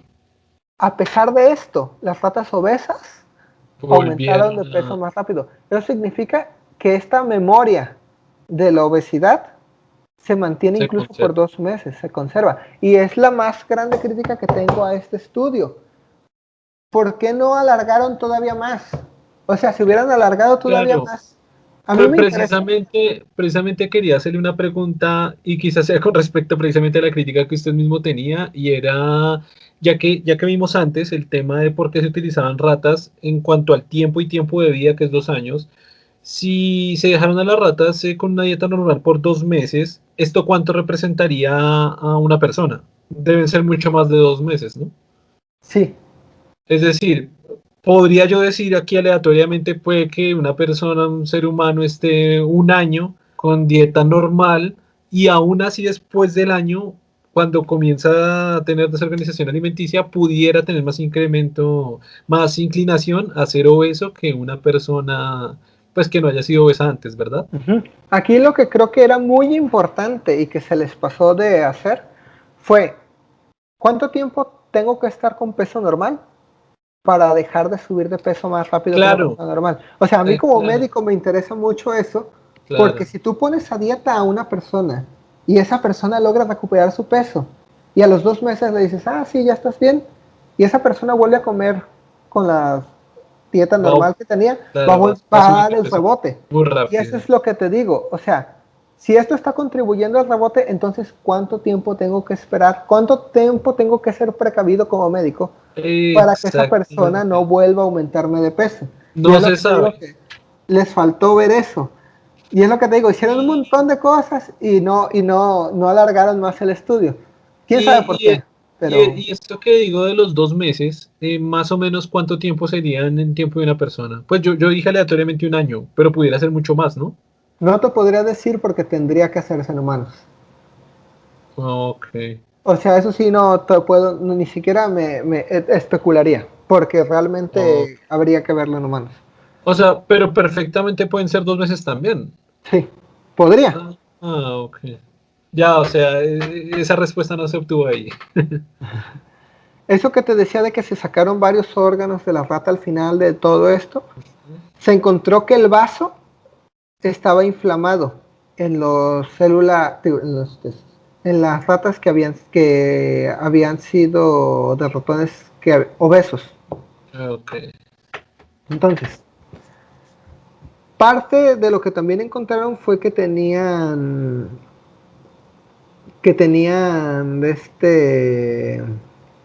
diferencia en el peso del timo. Ok. Entonces, a partir de esto, es que dicen, entonces son probablemente las células T o son las células B, o sea, las del vaso o las del timo, las que me están causando esto. ¿Por qué? Porque si están agrandados estos órganos, significa que estas células están proliferando más, que las Claro. están... Ajá. Entonces, esa fue su clave para entonces decir, de todas las células inmunes, probablemente fueron las T o las B. ¿Qué se hace después? Usan ratones transgénicos, ratones modificados genéticamente, Ajá. para que no tengan células T ni células B. Ok. Y poder descartar. Cuando se prueba lo mismo, ven, no hay diferencia, se comportan como las normales. Entonces dices, entonces como se las quité y se comportaron normales, significa que sí es, o son las B, o son las T. Ajá. Y ahora lo que se hace es en usar ratones RAG1 negativos. Realmente aquí lo que hicieron fue probar varios, hasta que le Claro, atinaron. supongo que transgénicos quitándole las T y transgénicos quitándole las B para Sí. determinar cuál de las dos sea, ¿no? En Como este son caso, un... los RAG negativos, los RAG1 negativos son para las células T en específicas. Entonces ya con esto dijeron, con las B no mantiene, con las B todavía, si le quito las B, todavía mantiene memoria. Pero al quitarle las T, ahí es cuando ya lo libro de que vuelva a ser obeso. Entonces son las T. Son las T definitivamente. Ajá. Pero entonces, ¿qué población de las T? Y es cuando ya entra en juego los aumentos de... Se hacen varios tratamientos. Para empezar, no nada más, antes de esto, antes de llegar a esto, antes de llegar a ¿son las T o son las B? Lo que hicieron fue esto que estábamos viendo acá atrás. Ay, acá atrás. Cuando las ratas alcanzan su pico de obesas, se les Ujú. da dexametasona. ¿Tú sabes lo que es la dexametasona? No, no sé. Son corticosteroides. Los corticosteroides lo que van a hacer inmunodeprimirte. Ah, Entonces, antes de que apunten a las células T y a las células B, lo que hacen es deprimir todo el sistema inmune para ver si se mantiene esta tendencia de aumento de peso. Y vieron que al agregar el tratamiento con la dexametasona no había diferencias. Entonces dijeron, es el sistema inmune. Y luego ya después de eso sacan los órganos y dicen, paso y timo son los que están alterados. Así que son OB o son T. Después de eso hacen transgénicos. Entonces, para que la gente se haga una idea de cómo es que avanza la investigación. O sea, realmente tú como científico a veces estás dando tumbos en la oscuridad. Y tienes que ser sistemático y tienes que tener mm, atención a lo que estás haciendo para poder discernir. Tengo todo esto y todo esto puede que sea. Vamos a experimentar primero esto, luego esto, luego esto, luego esto, luego esto, hasta encontrar realmente cuál es el problema. Entonces, todo esto son pistas que nos dan hacia qué es lo que está alterado. No nada más se hizo eso. Otra de las preguntas que surgieron a partir de eso, ya sabemos que son las células T. Las células ujú. TCD4 son las que lo están cruzando. Entonces surge la pregunta, ¿y si le quito células TCD4 a una rata de las que fueron gordas y se las pongo una de las normales? Interesante. Y entonces hicieron eso. Aquí lo Ajá, que hicieron, esto que ves aquí, es aumento de peso y disminución de peso y ya. Se las quitan las células TCD4 a las gordas ajá. Y te cuando la ya pones. alcanzaron el peso normal Claro. y se las ponen a ratas vírgenes. Ajá. Y al ponérselas a ratas vírgenes, observamos que las ratas vírgenes se comportan como si hubieran sido obesas. O Mm, sea que la clave para que las ratas estuvieran recuperando el peso está en esas células de memoria, en las TCD4. claro. Y no nada más eso. Tomaron ahora células TCD4 de individuos normales, de individuos magros, y se las pasaron a los gordas. Ujú. Y pasó lo que te imaginas que pasó. Le ayudó a La, las gordas a la comportarse de la tendencia manera normal. ya no fue hacia Sí, la obesidad. sí, ayudaban las células TCD4 de las normales a que se normalizara el peso en las obesas. Y bueno, aquí lo único que se ve de diferencia uno con otro es que se hizo lo mismo. Se dejaron pasar más tiempo para ver cuánto tiempo seguía activa esta memoria de obesidad de las células T. Y encontraron que aunque dejaran pasar 4 semanas desde que se normalizaba el peso, si tú seguías extrayendo células de esas ratas obesas y se las ponías a las normales, se seguían comportando como si hubieran sido obesas.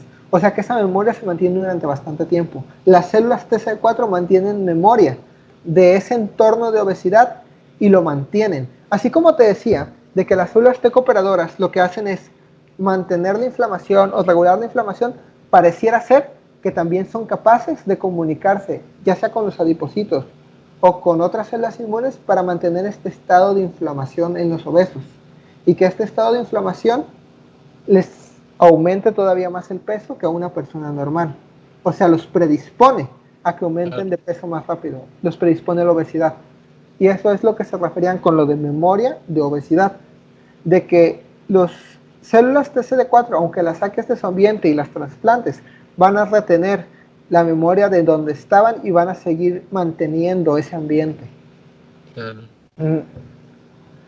Y bueno, esto ya es otra cosa que se hizo con anticuerpos para ver si se podía eliminar. Y bueno, aquí lo único que están comprobando es si efectivamente son las células TCD4 y si era posible usar anticuerpos para inhibir a las células CD4, o sea, no transgénicas, sino están las células TCD4 ahí, vamos a usar un anticuerpo que las inhiba y ver si hay alguna diferencia, y en este caso observaron de que al agregarse este bloqueador de activación para las células TCD4 impedían que retuvieran la memoria. Esto que ves en azul son las que no tuvieron el tratamiento y las rojas y las negras son las que tuvieron el tratamiento. Y aquí lo que ves es que las rojas que se desactivaron las TCD4 se comportan como normales. O sea, un método más para determinar que realmente fueron las CD4, las Sí. TCD4. Y no nada más eso, sino que como posibles tratamientos. Aunque un tratamiento de este tipo realmente sería muy contraproducente. Porque fíjate, ya sabemos que es el sistema inmune, que son las TC4. Puedo bloquear las TC4, puedo hacer transgénicos sin TCD4, puedo inmunodeprimirlas. Ninguna de esas cosas realmente nos va a servir en humanos, porque estás comprometiendo un sistema por otro. Claro, O sea, claro, imagínate, claro, inmunodeprimido, pero bien flaco, sí, no, pues qué bien. No. Se muere. Sí, y bueno, a pesar de todo esto, como ciencia básica, ya estamos descubriendo eso, que las células TCD4 pueden retener memoria del estadio de la obesidad.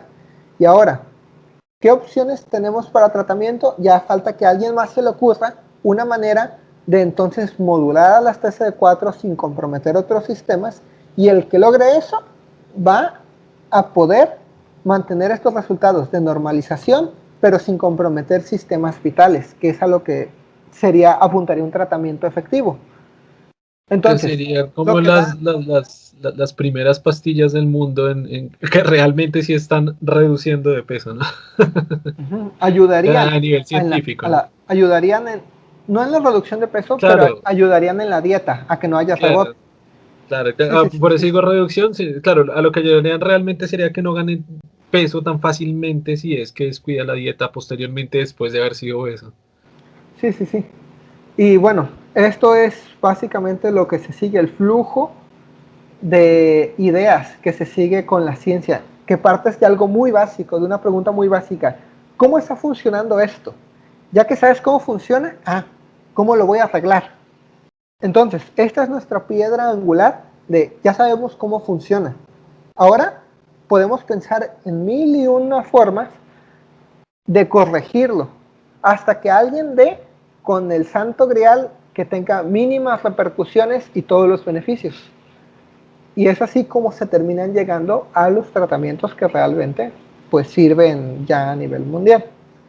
Pero este es el flujo que se sigue en la ciencia. Y Está súper interesante. No sé si puedo quitar ahorita las diapositivas como sí, para precisamente a modo de conclusión. Fue, digamos, algo muy enriquecedor ver la investigación y además ver cómo son los lineamientos del método científico. Me gustaría también, para cerrar ya esta charla, que era básicamente lo que usted estaba diciendo ahorita de últimas, ¿no? Es como decir cómo funciona el método científico y cómo, por ejemplo, a nivel de medicina, se llega a una investigación para posteriormente, lo que decía también José antes, llegar a un medicamento como tal que ya nosotros podemos tener de cualquier presentación, consumirlo y que haga los efectos que debe hacer. Que en este caso, por ejemplo, el efecto de esa pastilla sería a través de esta investigación y otras que faltan, porque digamos que ese es el paso que sigue, pero faltan otras cosas, llegar a un medicamento pues que sea correcto y que funcione para el propósito que debe funcionar. Digamos que es muy interesante, como lo decía José al comienzo, que era como partir desde una idea, ¿no? Partir desde una idea de decir, algo está pasando aquí, quiero investigar cómo está sucediendo y por qué está sucediendo, y comenzar a hacer experimentos, pruebas.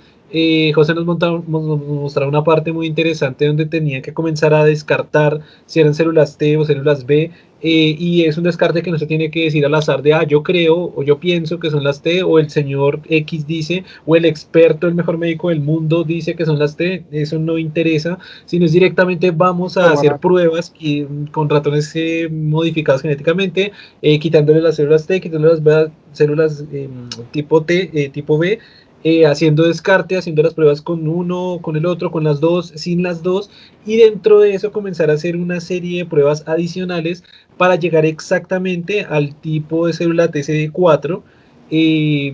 Supongo que se tuvo que hacer un descarte desde muchísimos otros tipos de células, de tipos de linfocitos, para determinar exactamente cuál es, y adicionalmente también volver a hacer las pruebas sin con y cogiendo, digamos, las células que ya estuvieron procesadas en ciertos tipos de animales o individuos, grupo de individuos, y trasplantándolas al otro tipo de individuos que no tenían absolutamente nada.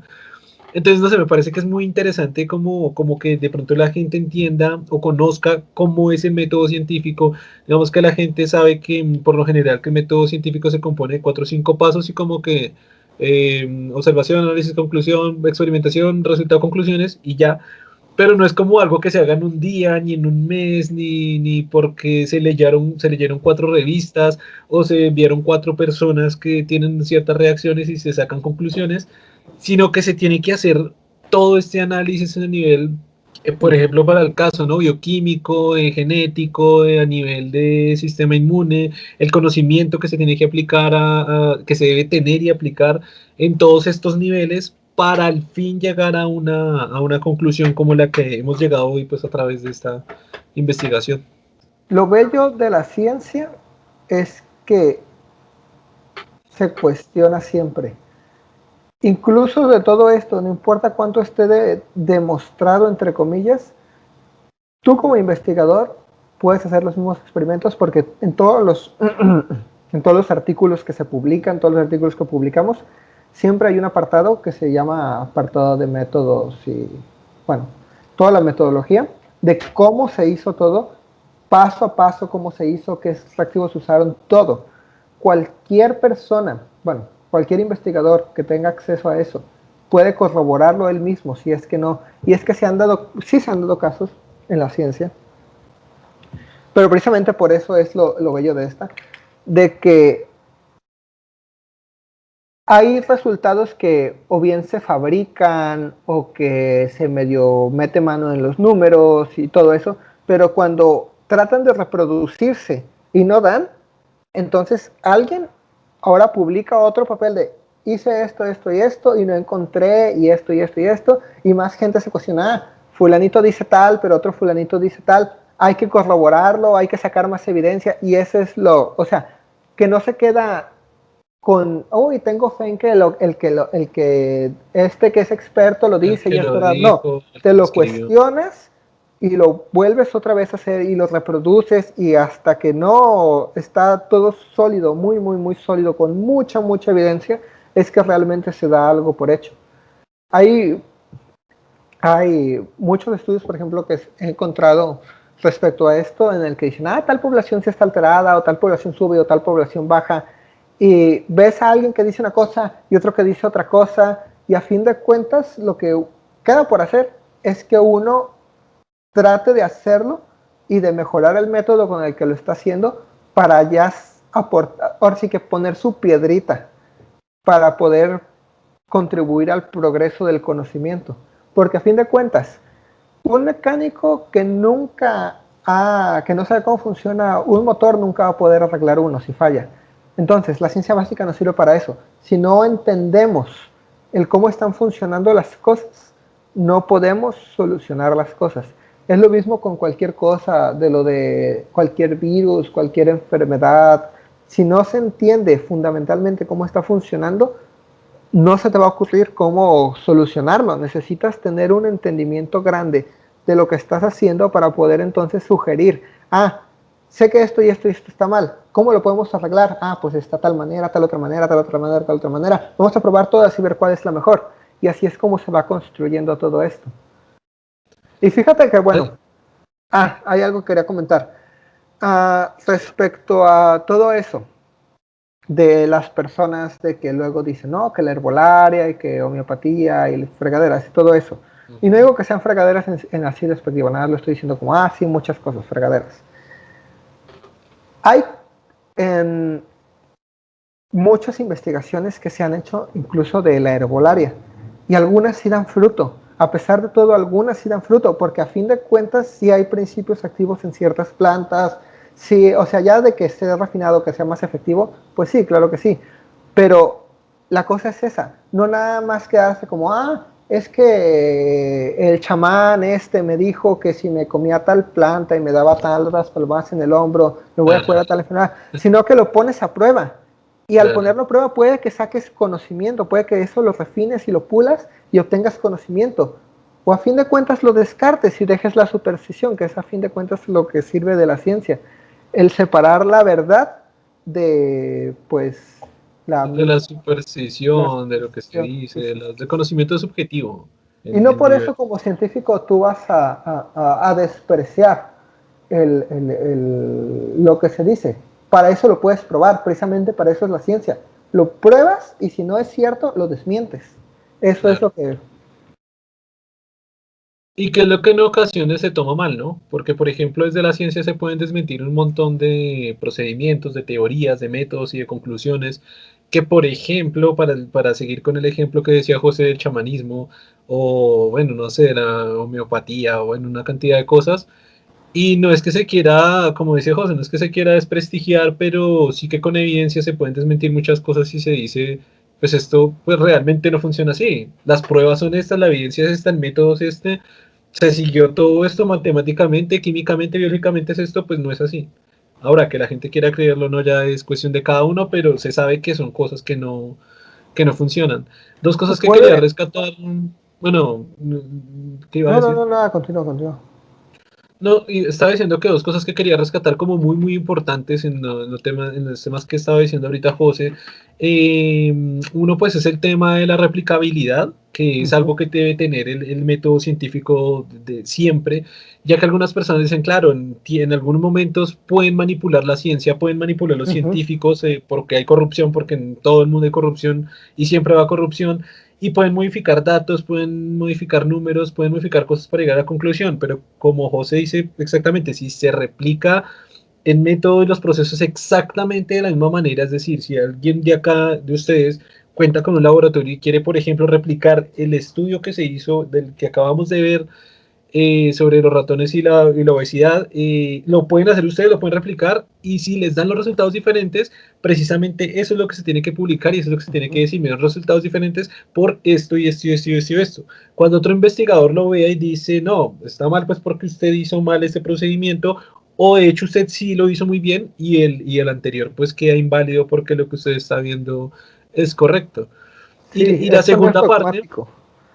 Esto no es dogmático, la exactamente. crítica constante es lo que la va puliendo a fin de cuentas y nos acerca eh, cada vez más a la verdad. Y la segunda parte es la parte de autoridades, ¿no? Que es una parte que es algo que se suele ver mucho en la sociedad, se ve mucho en política y se suele ver en religión, y es que porque alguien dice algo, alguien que tenga, no sé, cierto conocimiento, cierta autoridad en algo, tiene que ser real y es un hecho totalmente verídico únicamente contando la palabra de él. Esto en ciencia no pasa y puede ser el científico más respetado, toda la comunidad científica puede estar pensando algo o creer algo o afirmar algo, pero si la experimentación y si el método científico se cumple a cabalidad y los resultados son diferentes, se tiene que desechar. No importa si es un científico nuevo, no importa si es un científico que apenas está cursando un doctorado, una investigación, no importa si tiene un año de experiencia o 50, no importa la persona que le digan la experiencia que tenga él ni la hoja de vida de él, sino los resultados, directamente las conclusiones, el procedimiento, cómo se realizó todo y cómo se llegó a una conclusión. Que es, Y a pesar de esa- eso, bueno, no sé si sabes que ahorita, bueno, uno de los problemas más grandes ahorita en cuanto a la academia, a la ciencia, es precisamente los problemas de replicabilidad, de que hay muchos experimentos que se han publicado y que luego los haces y no dan, y no dan, y no dan. Y bueno, todo eso, o sea, ¿de qué te habla? De que o se está bajando mucho la barra o está yéndose la gente por creer, otra vez, los mismos científicos a creer de palabra las cosas en lugar de estar reproduciendo los hechos y cuestionándolos. Y bueno, eso es alarmante para toda la comunidad científica precisamente por eso. Porque, o sea, ¿cómo explico? Hay ciertas cosas que, por ejemplo, se hacen y es un solo autor. Te estoy dando ejemplos así que he visto. La otra vez estaba viendo un artículo, el mismo autor se autocitó 12 veces. 12 veces se citaba a sí mismo. Y o sea, ponle que sí, sí, soy el único que investiga de eso y así, pero autocitarte 12 veces en qué estás contribuyendo. Sí, yo estoy de acuerdo conmigo, o sea, y o Claro, sea, como yo dije la primera vez, yo sí, sí, pienso sí, sí, que sí. esto está bien porque yo dije que eso es correcto porque yo hice esto. Y para eso está, se supone que eso, el que se replique en otros laboratorios, para que se cuestione constantemente todo eso. Pero sí he visto que en ciertas áreas es o tan escasa o está ya tan aceptado que nadie se pone a hacerlo. Y eso es lo que creo que, o sea, hay como científico, como, bueno, público, sí que sí, pero me preocupa mucho esto, porque estamos cayendo en doctrinas dogmáticas, a fin de cuentas, o sea, nadie está cuestionando las cosas y se aceptan y ya ahí quedan, y será verdad, quién sabe, es el único artículo que hay, ¿cómo más voy a saber? Y también creo que una cosa que también daña mucho a la ciencia, que eso ya realmente todos lo saben y no se puede arreglar, es las cuestiones de dinero. Eso que mencionabas tú, de que, es que cualquiera con laboratorio lo puede recrear, pues sí, pero ¿cuántos millones te va a costar? ¿Qué tanto acceso a recursos vas a tener? Incluso yo que estoy en un laboratorio realmente, o sea, y tengo ahorita el recurso, ya luego ves que es muy, muy, muy, muy, muy, muy caro producir ciencia. Mucho, mucho, mucho, muy, muy caro. No sé cómo, bueno, no sé cómo está en Colombia, o no sé si quieras mejor que deje toda esta tangente para alguna otra ocasión, pero Está bien, digamos que a nivel Latinoamérica, como le decía antes, pues para otro tema que estábamos hablando, se cumplen y son similares muchas condiciones. Precisamente antes estábamos hablando del porcentaje de obesidad que hay en México, en Colombia, en de otros países latinoamericanos, que son más o menos similares, unos más que otros, pero bueno, son parecidos. Y en esta problemática sí que se comparte en muchos países del mundo, pero específicamente en muchos países de Latinoamérica. Y es el tema de que la inversión en ciencia es muy baja y en las diferentes ciencias es muy, muy baja, es supremamente baja. Y sí hace falta por parte de los gobiernos, por parte de los programas gubernamentales, hacer una inversión en ciencia gigante, porque al final la ciencia es lo que hace un país que está en vías de desarrollo, ser un país desarrollado, ser un país industrializado. Y pasa que normalmente nuestros países latinoamericanos son productores de materia prima y ya, y hay muy poca ciencia, muy poca tecnología, muy poca industria, cosa que no pasa en países desarrollados, donde hay una inversión en ciencia tremenda, no produce su propio país, no produce mucha materia prima, la compran, invierten todo y al final pues tienen todo el dinero. Es que pienso yo que la inversión en ciencia lo es todo a nivel educativo, de avance tecnológico, social, en todos los campos, es muy importante. y es buena inversión porque a fin de cuentas, o sea, y puede que no sea a corto plazo, pero o sea, imagínate, si tú como país estás investigando en un área que nadie está investigando, innovando en un área que nadie está innovando, y al final produces algo, ya sea medicamento, tratamiento, lo que sea, produces materiales incluso, porque tú sabes que hay ciencias metalúrgicas, de ingeniería, lo que sea, De todo. produces algo que nadie más produjo en el mundo. Obviamente a ti te va a convenir económicamente como país apoyar todo eso para que dé frutos al final. El Claro. problema es que no es a corto plazo. De que no sé cómo esté en Colombia, por ejemplo, bueno, no sé dónde estés ahorita tú, pero bueno, no sé cómo esté allá, pero pues se da mucho la fuga de cerebros, ¿no? Ah, sí, sí, sí, total, total. Pero es que, o De sea, nuevo, eso es uno algo que en siempre, Latinoamérica, y uno siempre dice, es que son bien malinchistas y no se quedan, pero, o sea, si no tienes el recurso, ¿cómo te vas a quedar? Si ves que el país no te está apoyando, ¿para qué te quedas a hacerte menso? O sea, uno se prepara porque quiere aportar y quiere hacer y tiene las ganas, pero no bastan las ganas. Si no hay apoyos, no hay formas de hacerle. Te decía que aquí hay convocatorias, por ejemplo, yo ahorita tengo recurso porque quedamos de una de las convocatorias de Ciencia de México, de las más grandes.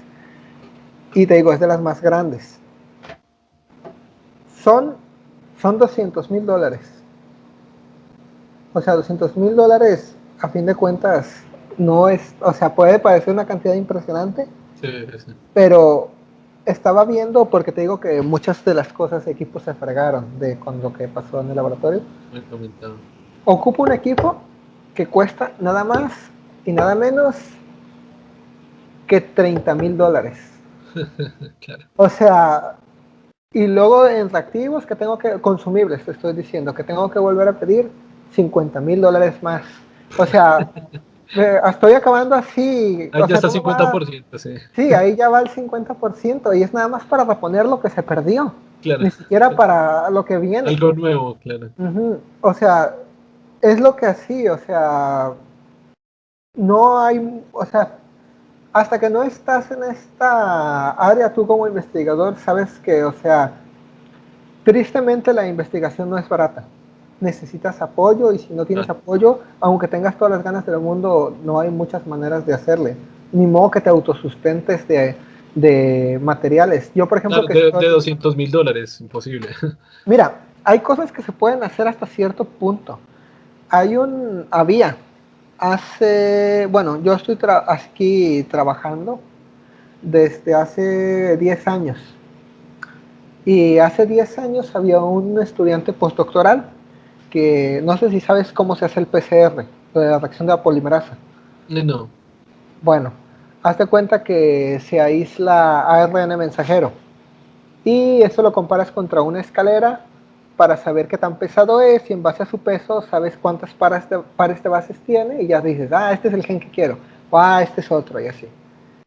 Las escaleras son trozos de cierto peso molecular, distintos pesos moleculares. Entonces, cuando lo corres con electricidad, se ve como una escalera de muy así de peso, ¿sabes? Así de 10,000 pares, 20,000, 40,000 y así.